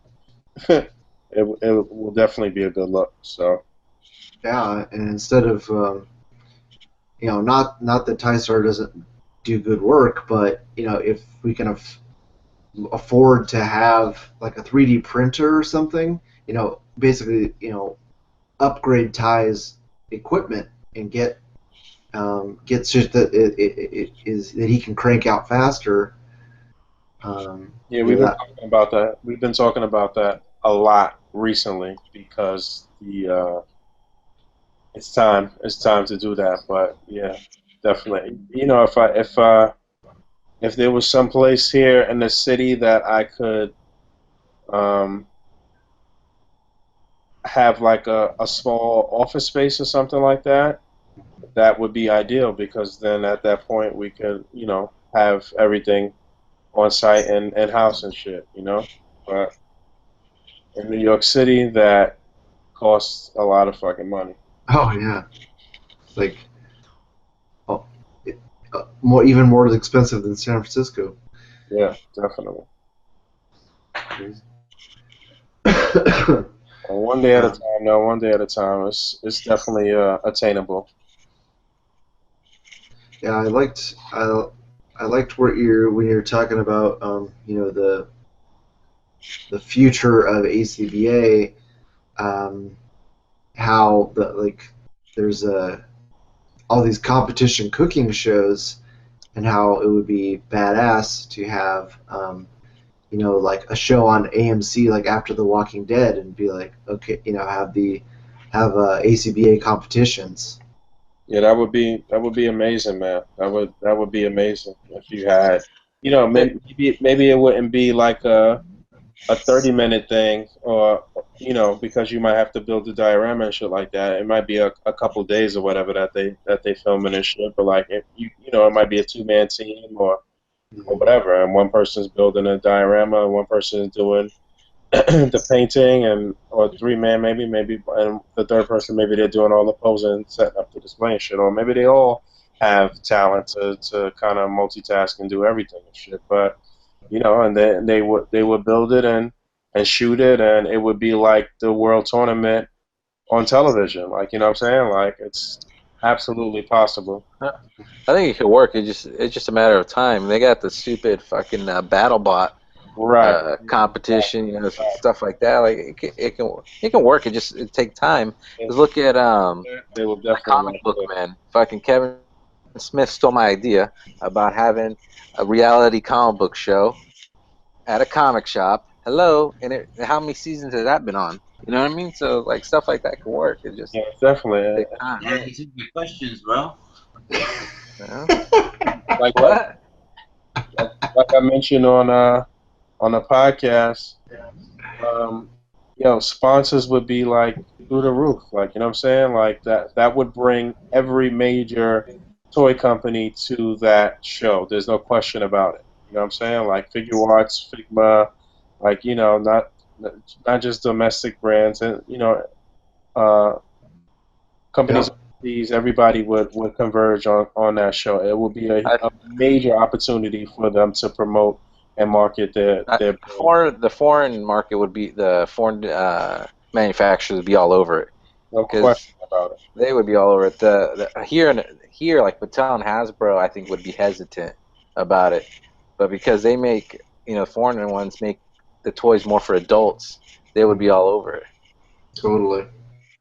You know that what would end up happening is that specific companies would try to fully sponsor specific teams. To be like, nah, you can't fuck with Legends. Like, fuck with us. We'll get you everything you need. We'll pay for the diorama. We'll send you all the figures. You know, it would be on that level. Like, you would be sponsored by Bandai. Like, you know what I'm saying? To completely only use their products in your display or whatever the case may be. You know, if that's what you wanted. But, Yeah. I mean, yeah, that's money right there. Like, you know what I'm saying? I'm thinking about the paper, honestly. Like, but that's fucking big bucks right there. You understand? Like, Yeah, nowadays try to spend less the more you save, but you hustle. you know, you gonna find me where the money at. Martin's getting, man. Hey, you're trying to get on the track, dude. He's trying to get on that track. He's trying to get on that track with you and Cheddar, dude. But you know what's funny? I love that fucking song. That's one of my favorite songs I ever made because it's just A word? Me too. it's just fucking it's just I'm just talking on that song. You know, I'm just talking about real shit, man. It just happened to rhyme. You know, it's a great fucking song. I love that song. So to get back to what we were just talking about, the two people I think that could really help us that already have a foot in the door, two people who are big action figure fans and collectors and who know people on television are Jay Muse from Comic Book Men / Kevin Smith World, and This universe. Seth Green. Seth Green. Yeah, definitely. If we can get those guys' ears, they can get our foot in the door for Hollywood or whatever. You know what I mean? Steph Green could definitely do it. I've tried to like communicate with him on Instagram a few times. Not really directly. I never really try to direct message him or anything, but I think I've tagged him in a few posts and try to really like just get him to look and shit. I've met him in person a couple times too. Never to really chop it up about anything real, but I don't know, man. He seems like he's hard to get through to for whatever reason. I don't know. I think you'd have better luck with Muse, dude. He seems like he'd be more into something like that. Who's that? I don't even know who that is. Jason Muse, Jay from Jay and Silent Oh, Bob. yeah, I do know who that is. I'm sorry. Okay. That fool's wacky. He's all over the place. And Bong! Yeah, he's a little wacky, huh? yeah, because even like when they show him, like when they're having, I think they had like Stan Lee at the Stash or something. There's a fatty line. No, it was Kevin Smith, and fucking Muse is just mobbing around with the crowd, just like interacting with like everybody. It's not like he's sitting behind a table signing. He's just fucking around. Oh shit! It's because he's freaking OD'd. Like his brain's fucking fried. That's what I'm saying, bro. You know? That fool's like straight up fucking with toys, bro. Like there's customers and he's straight up playing action figures, man. He's like smashing Migos together. But he's a huge Marvel Legends collector. I mean, just action figure collector in general, but he's big into Marvel Legends. So, yeah, we could definitely get him in. I've been trying to get him in the group. Is he on Instagram? I would imagine. We gotta hit him up on Instagram. Damn, I knew when That's Diego's world. Damn, I knew when I met Alyssa Milano that day. I should have talked about Marvel Legends. Fuck. That's right. I lost my chance. You should have tried to see them two titties. That's what you should have tried to do. Well, she did touch my hand, so I don't know what she was trying to imply with that. That was a sign, man. You know? You should have hit her up about those Charmed figures. I got them right here, man. I know. I'll be like, hey, I'm like, I need that that loft backdrop. You got any extras? Right. It up. No way, man. Add 2 boobies to the list. Who's the boss now, baby? Call me DMC. Yeah, I got a shit. I don't know where my Phoebe is, but here's Paige. Yeah, that's it. That's like the That's the second series.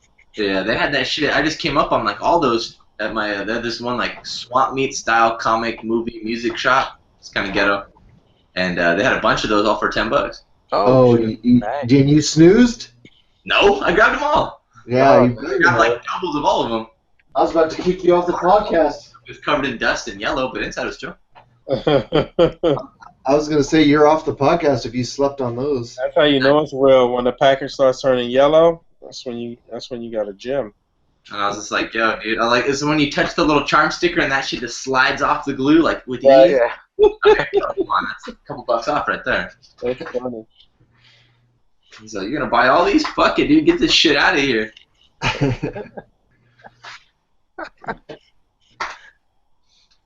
Yeah, I need to start sending you guys out my hit list because I can't find shit around here. But speaking of come ups, Boog, what are some of the best?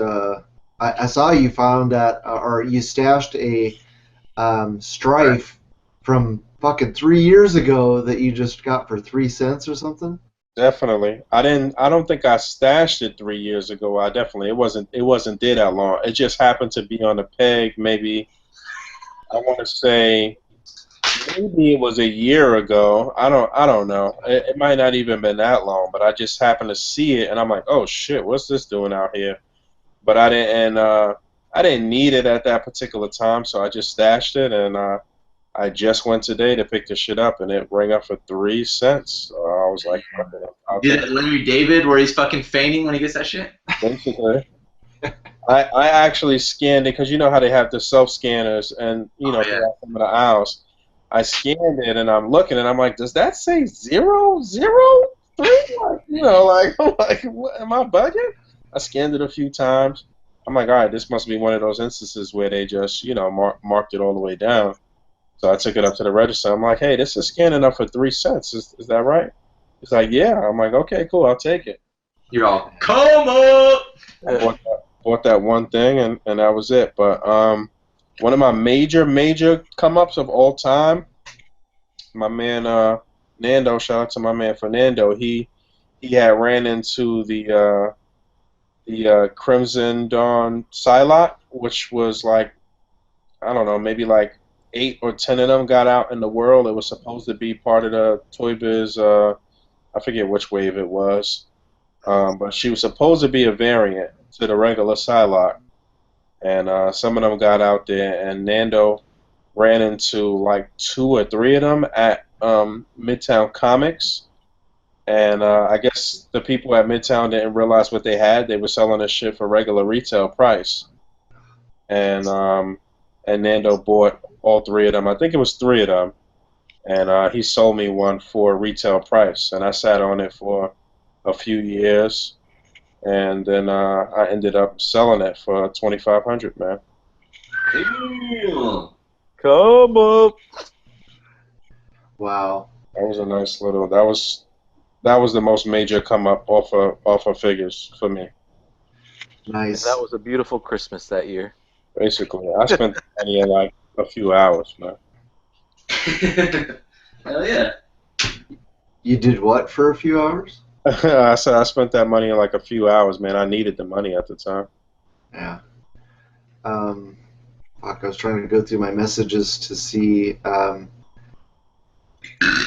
there it is. The guy who bought the figure, his name is maybe I don't want to say his name, but people probably know him anyway. But he actually gets a booth at New York Comic Con just about every year, just to show off his collection of rare shit that he has. Yeah. Show off, not to sell. Sounds like half the dealers at Frankensons. He doesn't. Yeah. That's funny. He doesn't sell anything. He just shows off his shit. He's gotten, Oh, fuck. but every kind of rare Legends figure that you could think of that's been out, he's got all of them shits. I should set up. We're gonna set up a booth at Frankenstein's and be like, "These are all the legends you've already seen, but this is my collection." And they're not for sale. So there. Yeah, how much is that? Way more than you want to pay. Hold on. I'm going to show you. For it.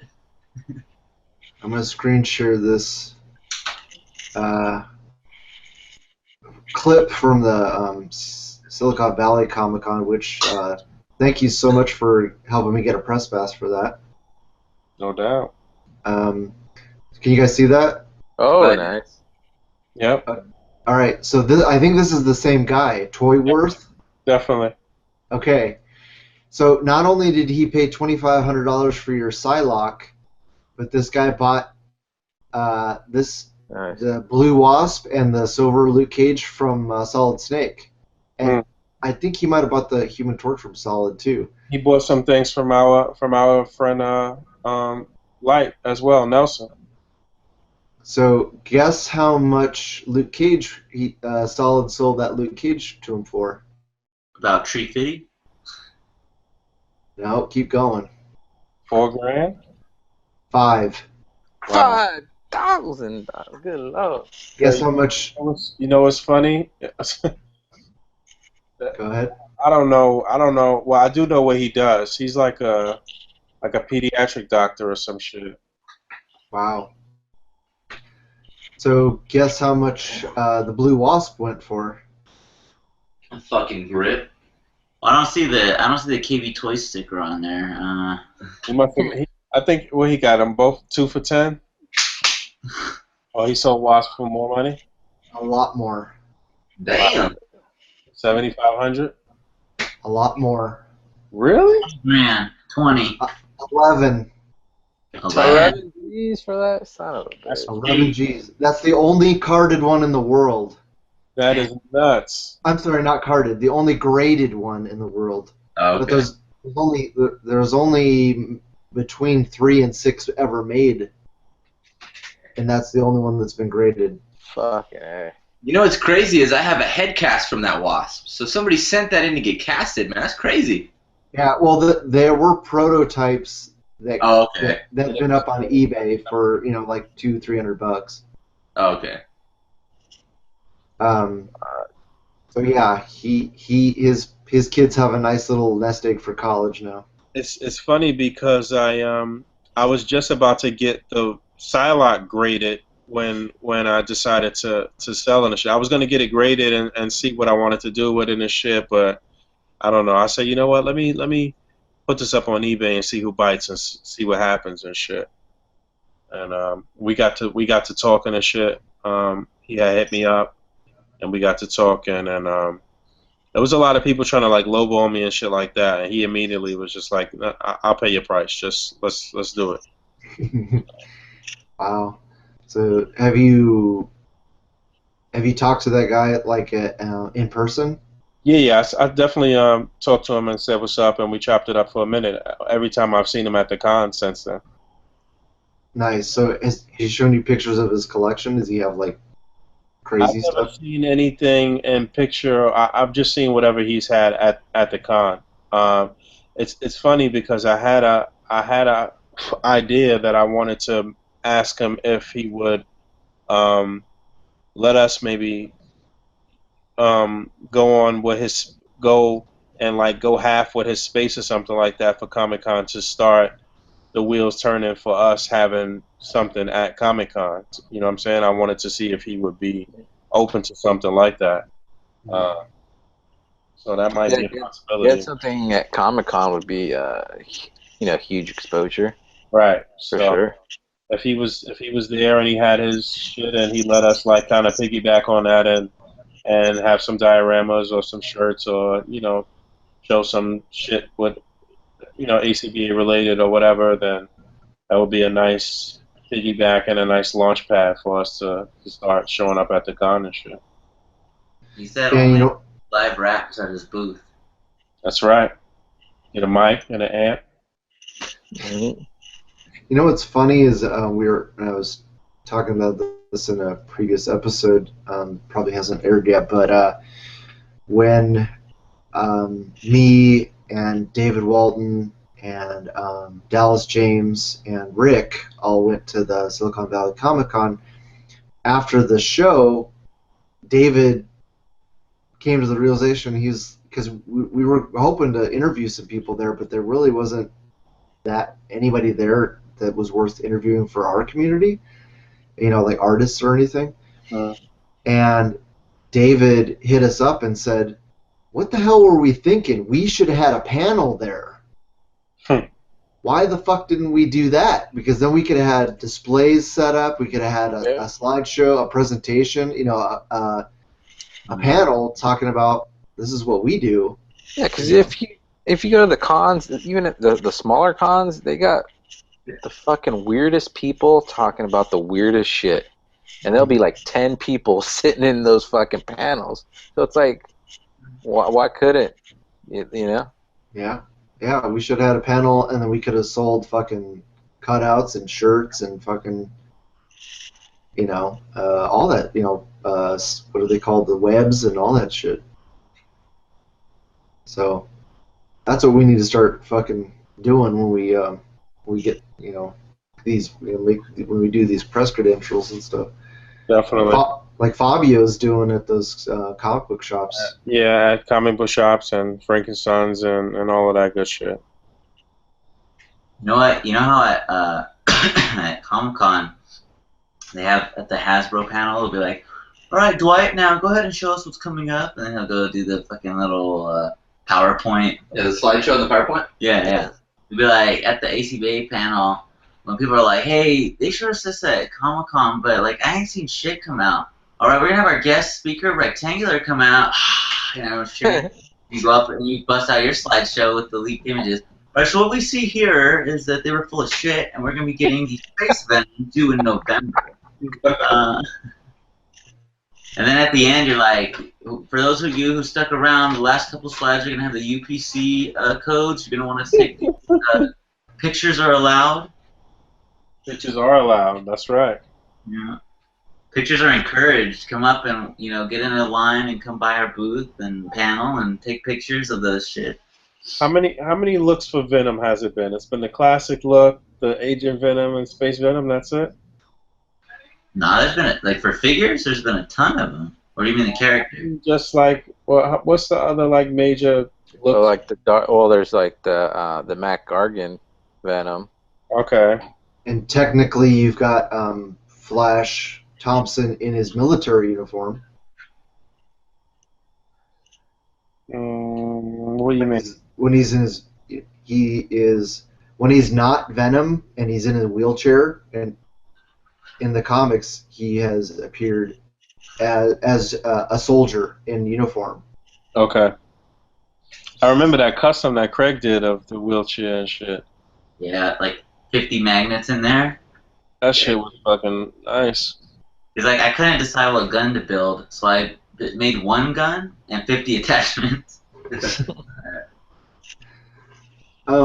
Getting back to dioramas, and it's kind of piggybacks on Memorial Day and the challenge that Al Chang had for me to do 22 push-ups for suicide prevention for veterans. You are one of the few people who has the diorama from Ogun. And for people who may not be familiar with him, he unfortunately took his own life. And he was a brilliant diorama builder. And it sucks that he's gone. But his work lives on in Boog's photos with that amazing diorama. So did you know him that well? I knew him as well as you could know somebody through the internet. I think we spoke on a daily basis, many times a day and shit. Like I talked to him a lot. So yeah, I knew him as well as you could through the net. But yeah, he was fucking brilliant. I mean, he was not only just 9 times out of 10, somebody who is a brilliant artist is a brilliant mind as well too. So he was a real fucking smart dude, and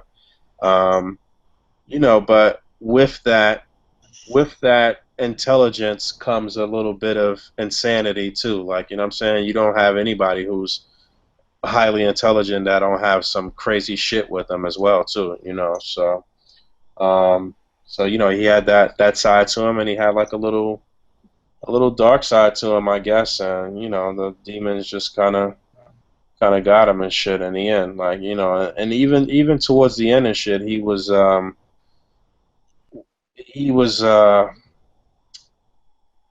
I don't even want to say he was even. I kind of the shit was kind of by surprise, really. I don't even want to say that he was. I guess he was mentioning shit. He was saying shit. I don't know, man. I don't know. It's just fucking. It's a sad thing, but definitely his work is fucking phenomenal. Was fucking phenomenal. Is phenomenal. I still have a couple of things from him, and I haven't seen no, not to take away anything from anybody because there are tons of people doing phenomenal work, but I haven't seen anybody who's really touching Ogun yet, honestly. Even to this day, right now in 2016, I haven't really seen anybody who was fucking with Ogun, man. It was his fucking work was just amazing, man. I mean, I could only fucking imagine what he would be doing right now in the game. Like he would be fucking Making a killing. good house at this point, man. Right. He would be killing. He would be the fucking number one admin of Dial Structure. He would be teaching everybody how to fucking do shit and do shit right. And it would. I think Bob would probably be way more active. AJ probably be way more active. Some people that have kind of like fell to the wayside would probably be more active because it would be that competitive nature with Ogun, and he is just his shit just motivates you on every level. Like, you know what I'm saying? Like, not only would he motivate the builders and shit, but obviously the display artists and shit. People would be trying to commission a fuck out of Ogun. Like, he could be, he could have quit his job and just been doing this shit. And he was making good money doing the shit that he was doing, making very good money doing what he was doing. But as far as his 9 to 5, I mean, but I could only imagine what he would be building at right now in 2016, man. Fucking, it's just sad, man. Yeah. Um, Yeah, I uh, think if Bob and AJ had continued to be super productive, they would be the only ones that might be close to catching up to where Ogun was when he left us. yep, yep. I could see that, but I mean his technique, everything about how he builds shit, it just looks so realistic, man. His paint work, everything is just he was like so meticulous with how he did things. Like, I mean, I waited for the main diorama that I got from him for a long time, man. Like over a year, probably. You know what I'm saying? Oh Because wow. he just kept going back and was like, "Nah, nah, I want to do this. I want to add this. I want to do this."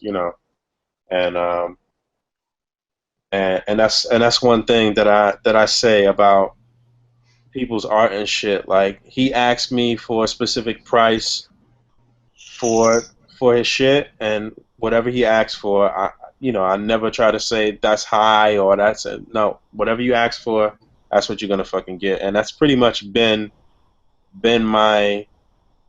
I've taken that same stance with all builders since then. I never haggle on prices with builders and shit like that. If I respect their work and respect them and shit, whatever you ask for, that's what you get. Whatever you think your work is worth, then that's what I pay you. Talker Mike, write that down. Right, yeah. You get that in writing?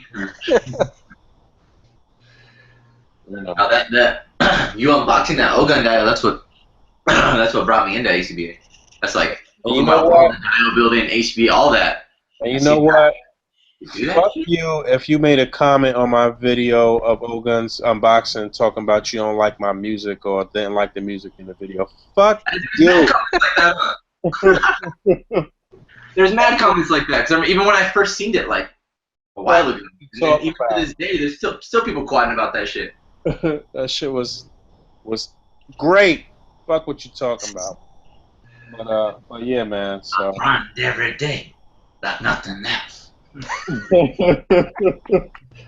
I wish Ogun would have been able to weather that storm that he was going through, man. I really do, man. I just Yeah. not only Ogun, um but Nine Fires as well. Michael McBride and shit. I didn't talk about this and talking about the history of a.c.b.a. and shit like that. But Mike was somebody who I spoke to on a daily basis as well. He was one of the first people that was an admin in the Facebook group, and he is the person who encouraged me to do the trademarks for a.c.b.a. He walked me through the whole process. He was the person that um, wrote up all of the descriptions for all of the terms for the glossary of terms. He was helping me, literally guiding me by the hand on all of the legal jargon and things associated with legitimizing a.c.b.a. I gotta give him all the credit. If if Mike McBride was still here today, he would be like a fucking part owner in a.c.b.a. You know what I'm saying? Yo, he literally held my hand with a lot of shit and Man, I tell you what, he was still here. Fucking this copycat bullshit would have been done in week oh one, yeah, man. no question about it. No question about it. No question about it. So he was another brilliant dude, man, a fucking phenomenal writer and just a real smart dude but he just had some fucking demons with him, man. It was just and another person who took his own life and shit, man. Fucking sad, man. You know, totally different circumstance, but shout out to Pasquale Pops Curiart too, you know? Right, another person we lost in the community though, but I hate to say that, but at least it wasn't, these same two situations where, he took his own life. He didn't really have a choice in the matter and shit. But. Yeah, so definitely if you are going through some really deep shit and you're even thinking about killing yourself, just talk to somebody. Talk to somebody. That's it, man. You can hit me up, man. You can send me a message. You can send just about anybody a message and just say, yo, I just need to talk to somebody. That's nothing wrong with that, man. No. Yeah, don't hide that shit. Don't be fucking embarrassed. I don't care who it is. If it's a friend, a family member, fucking religious pastor, priest, whatever, whoever, anybody who will listen, talk and get, if you can, get some help. Yeah, I took Mike McBride's death hard, man. That shit tore me up, no question about it. Yeah, I can imagine. I can only imagine. I've been lucky that I wasn't really close to my eldest half sister, and she had schizophrenia, so it wasn't like she planned to kill herself. It was kind of like she her medication was not working that well for her, so that had more to do with it. But I've been lucky that nobody else has close to me has taken their life. Yeah, a lot of times that's like a deadly combination if it's if somebody's on medication and something goes wrong with the meds and shit like that. That's how a lot of suicides happen, actually. Mm-hmm. Yeah. Well, I don't want to end the show on such a bummer. You don't want to be on no sad shit. Christ. Yeah, it's still my birthday, bro, for a little longer. for a little over an hour. Yeah, let's celebrate life, man. Let's celebrate life, Yeah, so Punker Mike, you've been hanging out at Wistman's for the past few days. What have you guys been up to?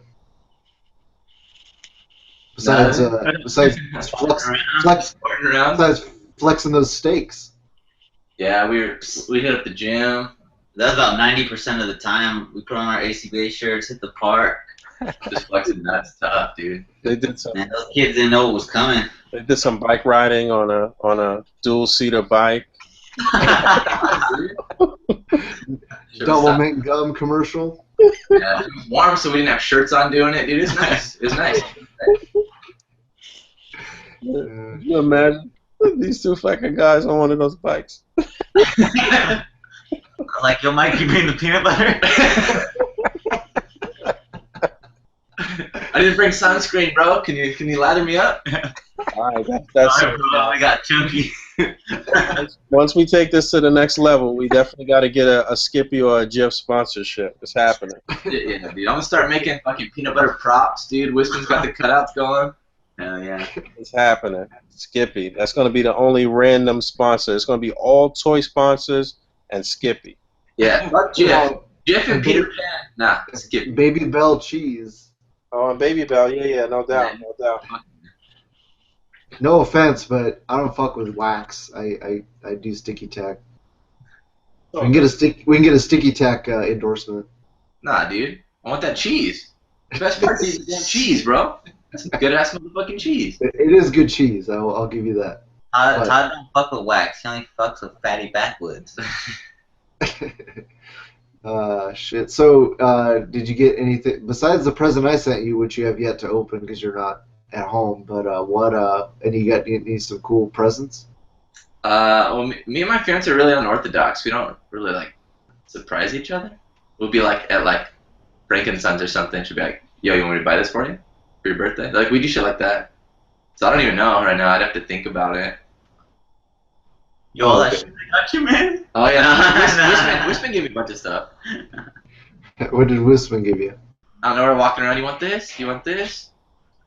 Walking around my house. You I want was this? like, oh, yeah. I was like, hey man, do you still use this? It's my birthday. Yo, let me get that. Yeah, so I was like, oh, you're still building that dio, bro? Like, it's my birthday. You gonna finish it for me? Yeah, speaking of which, Bunker Mike was nice enough to tag up this dumpster for me. So Yeah. it's all gnarly with graffiti. The Karate Kid on there. Trip C. Cuss. Yeah, dude. You cussing at me? You cussing at me, you little cuss? Who made that? Punker Mike dirtied it up for me Oh, nice. and put all that Nice. graffiti on there. I have absolutely no. I'm about like Boog has said, probably in videos, like I'm the whitest guy he knows. Yo, I just came back in. Where you get that dumpster from? Oh, the dumpster came from like WrestlingSuperstore.com, but Punker Mike did all the graffiti and shit on it. They still have them? Yeah, they're like 2 for 20 shipped, something like They that. have eBay. They have an eBay store too. Yeah. They have an eBay store, and then they have the regular website. Yeah, I gotta give me that offline. Send me the link on Facebook. Yeah. Something. Here, let me show you. This is the unmolested blue version. I didn't molest that one yet. Yeah, I definitely got to get a couple of those, man. Yeah, they're pretty damn good for the price. And like Diego was saying, I think it'll probably save you like a couple bucks to get them on their eBay store. Yeah, I think it's a little cheaper on the eBay store because I was gonna buy some. I was gonna buy like a bunch and like graffiti them and like use them for trade or something, and it was cheaper going to the eBay store. Yeah, hit me with that link. Hit me with that link, baby. But with the eBay store, you get a blue and a green. You don't get to pick. You get one of each. It's like a 2-pack. On the website, you can buy singles or the 2-pack, but on eBay store, it's like you get the 2-pack. Yeah. I don't mind 1 and 1. Yeah, that's cool. Recycle bin and then the trash bin. Yeah, there you go. So not besides the present I sent you, what else? What did Wisman give you? I don't know what you give me, dude. He gave me some katanas, some comics, some like single issues that I'm missing through that Maximum Carnage like run. There's Cool like a couple ninja sword. Doing that? some custom work. A cool ninja sword. Yeah, like a cool ninja sword. He stole it from Bob the Odd's wall. Yeah. He's swinging it around. Nice. Did he? I brought in some head casts and I coerced him to paint them for me. Did he cook you up some awesome potatoes? Yeah, no, I know. Yeah, we had mashed potatoes. Dude, we've been eating he made like a huge giant like bucket full of mashed potatoes that I've just been eating for like 3 days. Just potatoes. Yeah, just that. Potatoes and water. It's that good. Lamar's component. No. Nice. You didn't even burn anything, Tom. No. Yeah. Well, We've been grubbing, dude. Had some some pizza. Had some freaking chicken and some broccoli and those mashed potatoes. nice. Had a bomb ass what's that shit called? That coffee that your wife bought me? Oh, Seattle Freeze. It's like Seattle Freeze, like this really fancy coffee. That shit was fucking bomb. Fancy coffee. Yeah. Seattle's best. No. It was like this. I don't know. It was like melted ice cream, coffee, fucking drink. I don't know. It was fucking bomb. I never got into coffee, man. I never developed a taste for coffee, man. Like iced coffee's the shit. Like regular coffee, yeah, I'll drink it, but like iced coffee's the shit. Ain't they the same? You just put ice in them? But that one's like hot as fuck, dude. The other one's refreshing, it's nice and cool. But yeah, I don't really know what I know Bree bought me a bunch of stuff. New chonies? Like when we went to, I'm not sure if we went to Frankenstein's. No, she did buy me chonies. Dang. Yeah, she did. I needed some new compression shorts because I had these. Like I only wear when I play basketball and stuff. I only wear these Nike Combat ones because they're the only ones that fit well. The other ones fit all weird. She found a good all-kind deal for those. So I was hella stoked on those because they're expensive. My junk is all feels weird in them. Well, not in the other ones, yeah, dude, because they're all smelling weird. But these ones they're so proper. So what you're saying, you need some extra room down there, Mike? Is that what you're trying to get across? That's ain't shit.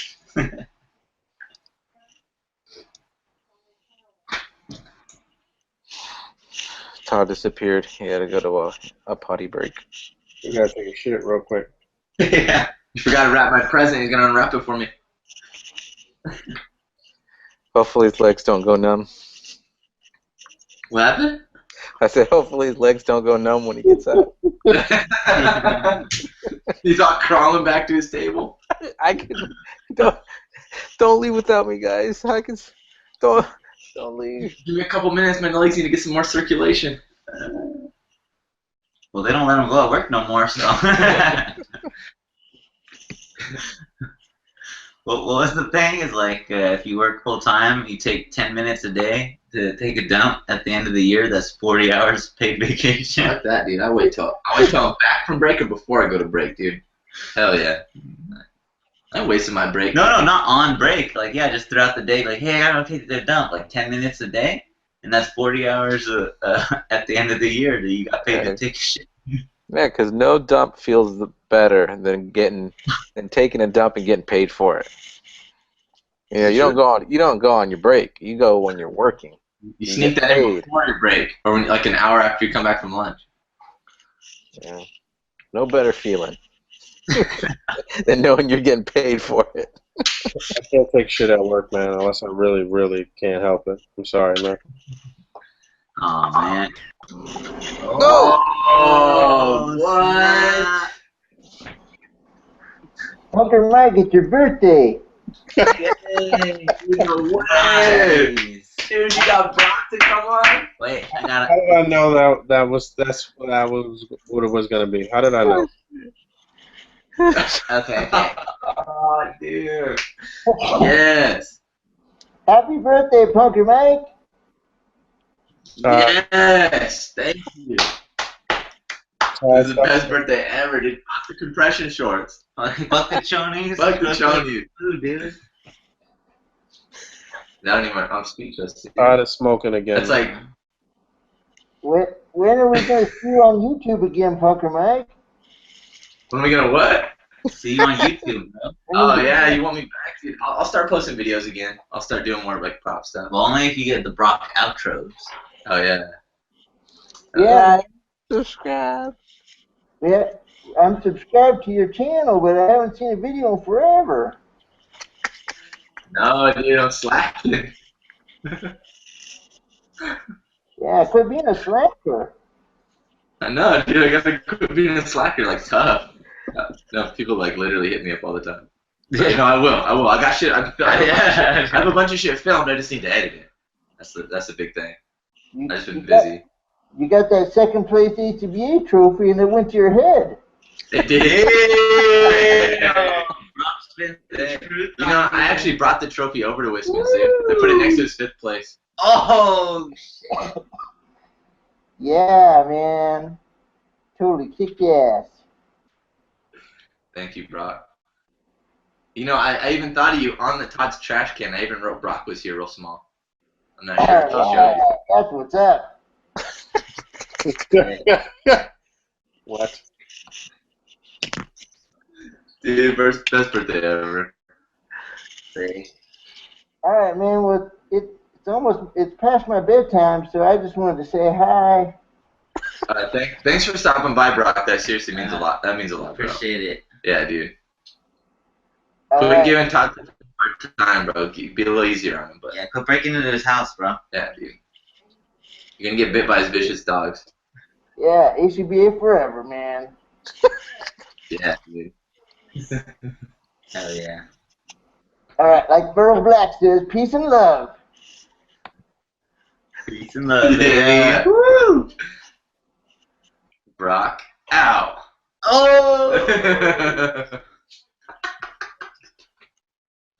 That was the shit. Dude, Brock came through for your celebration, B. Crazy. now we're getting fucked up. Yeah. Now we're getting fucked up. We got that bottle. Taking shots for Brock, man. So what'd I miss? I had to take a leak. What'd I miss? You gotta wait. When you're reviewing the video to put it up, you gotta wait and see, man. Yeah, dude. I don't want to spoil it, dude. You might. I don't know if you'd be upset or not, dude. But yeah, when you're editing the video, check it out. Oh, did my special guest show up? He did. Oh man, Happy birthday. he decided to join when I had to take a piss. Dang, that's a long ass piss, Todd. Damn. You do that on company time. Your legs fall asleep in there. Yeah, I might have had to shit too. Yeah. Yeah, Well, it's all that Baby Bell cheese. Yeah. Oh. Oh shit. Damn, that was tight. Yeah, hopefully you got a good birthday wish from Crazy Neighborhood Brock. Yeah, dude, that was tight. I didn't think he'd ever do that. That was badass. Yeah, man. After he went to prison, man, I didn't think they'd let him out. Yeah. No, he's just on house arrest. He's not allowed because he kept breaking in over here. So Damn. No. And I warned him about your dogs, though. I did warn him about your dogs, though. yeah, they'll tear his ankles apart. Yeah. No, he's rocking some sick ass fucking shoes. Did we lose Boog? Huh? No, I'm still here. I was eating something. Oh, okay. Well, if it's past your bedtime, we can wrap it up. 2 o'clock here. Are you a night owl? I feel like I am for this episode. Yeah, no doubt. But I feel like a lot of my creative energy comes in a late night and shit. I don't know. Yeah, it seems like a lot of people in the group are like that. I know Al Chang. It's like he can only do stuff when the babies are asleep. Right? Yeah. Yeah, Diego's probably in the same boat. Tough. I do a lot of stuff at night. That's nuts. And my juices only flow when it's about like 4 o'clock in the morning. And then me and Michael are just getting started. Yeah. It's because you guys spend so much time flexing and doing pull-ups. Dude. That's all prep work, man. Yeah, you gotta work to get this lean muscle, dude. Don't you know this art form's like 90% prep? Dude, when you're fucking in some like crunched up space, dude, all hot and sweaty, bro, you gotta be able to perform. You gotta have that endurance, man.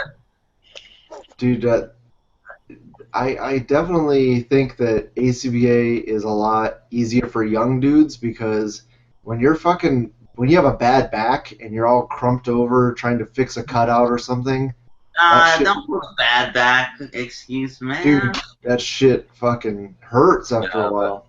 It's more for like young dudes that don't have anything else going on. Like you don't have any kids or you're not married, then you got more time. You know what I mean? So definitely, yeah. I think young people have a more of an advantage. You know. I just know that my back is fucking killing me after trying to do a display. That's why you gotta go beef it at the park with us, man. Yeah, you get that. Hey, they do run a 3-seater bike though. Yeah, we're gonna have to come out. Or We're gonna have to all hang out at your hood next time and go beach combing. let's call it beach dogging. We go beach dogging. All right. Yeah, set me straight. Put me on that driftwood path to fortune. Yeah, there's some badass spots out where I live. Notice I'll me teach sometime. everybody how to surf At the same time. at the same time. At the same time, on the same board. Yeah, dude, I'll just charge you for lessons though. It'll be cheaper than what they charge here. They charge a grip here for charge you for surf lessons. Like some people always hit me up like, oh, I was gonna take surf lessons, man. They're gonna charge me like it's like $150 for like 2 hours. Fuck that shit, dude. It's like you can buy a surfboard for cheaper than that and a wetsuit, and I'll just show you. Buy me a breakfast burrito and we're good. Boom. Yeah, you definitely don't want to come to Punker Mike's part of the beach uninvited because that's me, dude, on a good day, dude. he'll I'd be like, fuck you eat it, Aldi? I grew here. You flew here. Go back to the valley, kook. Yep, he'll fuck your shit up. Dude. Damn. That Miguel. Yep. Him and Anthony Kiedis will fuck your shit up. Yeah, Anthony Kiedis is my boy, dude. That's not your dad? Shit, I wish. See, Todd said he has a special guest for you. He found your long lost father, bro.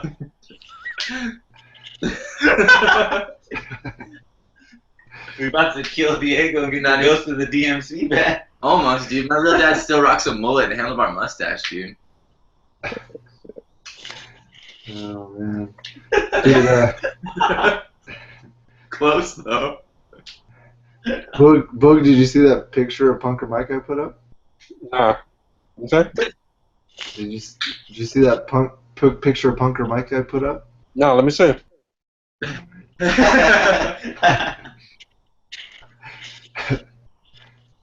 Oh shit, I gotta find it now.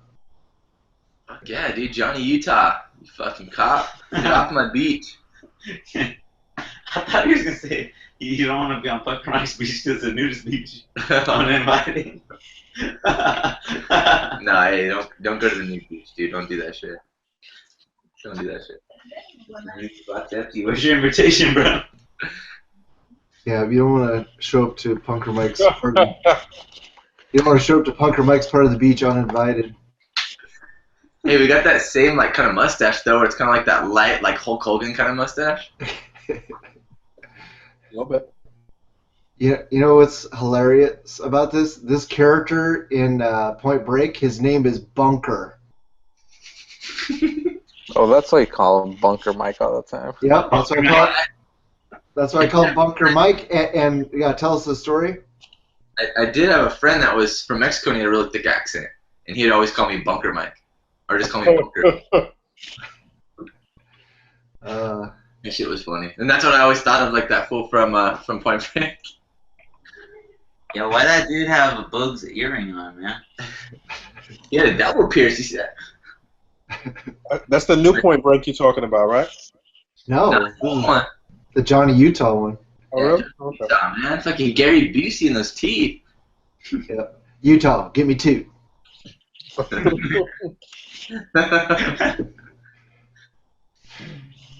All right, Boog. So thanks so much for spending your Saturday night with us. Yo, thanks for having me, man. I'm saying it like y'all some motherfuckers that I don't speak to every day and shit. Hey, what was your name again? You wanna drop your link? ABC. What is it? ACDC.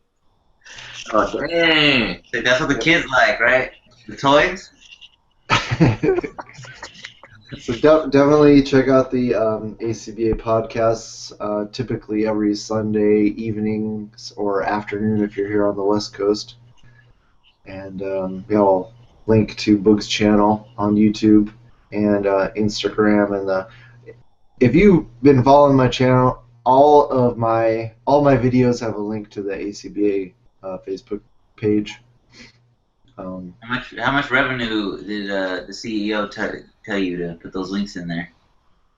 I don't know. I got a pack of stickers. Does that count? Sick. Oh. Hell yeah.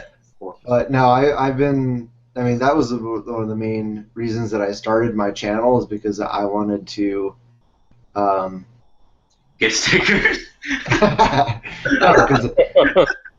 Because I wanted to get into a.c.b.a and I wanted to make friends in the group. So and it's worked. So I'm very happy to be friends with all of you guys, and it's an honor to be an admin in the group. So. Likewise.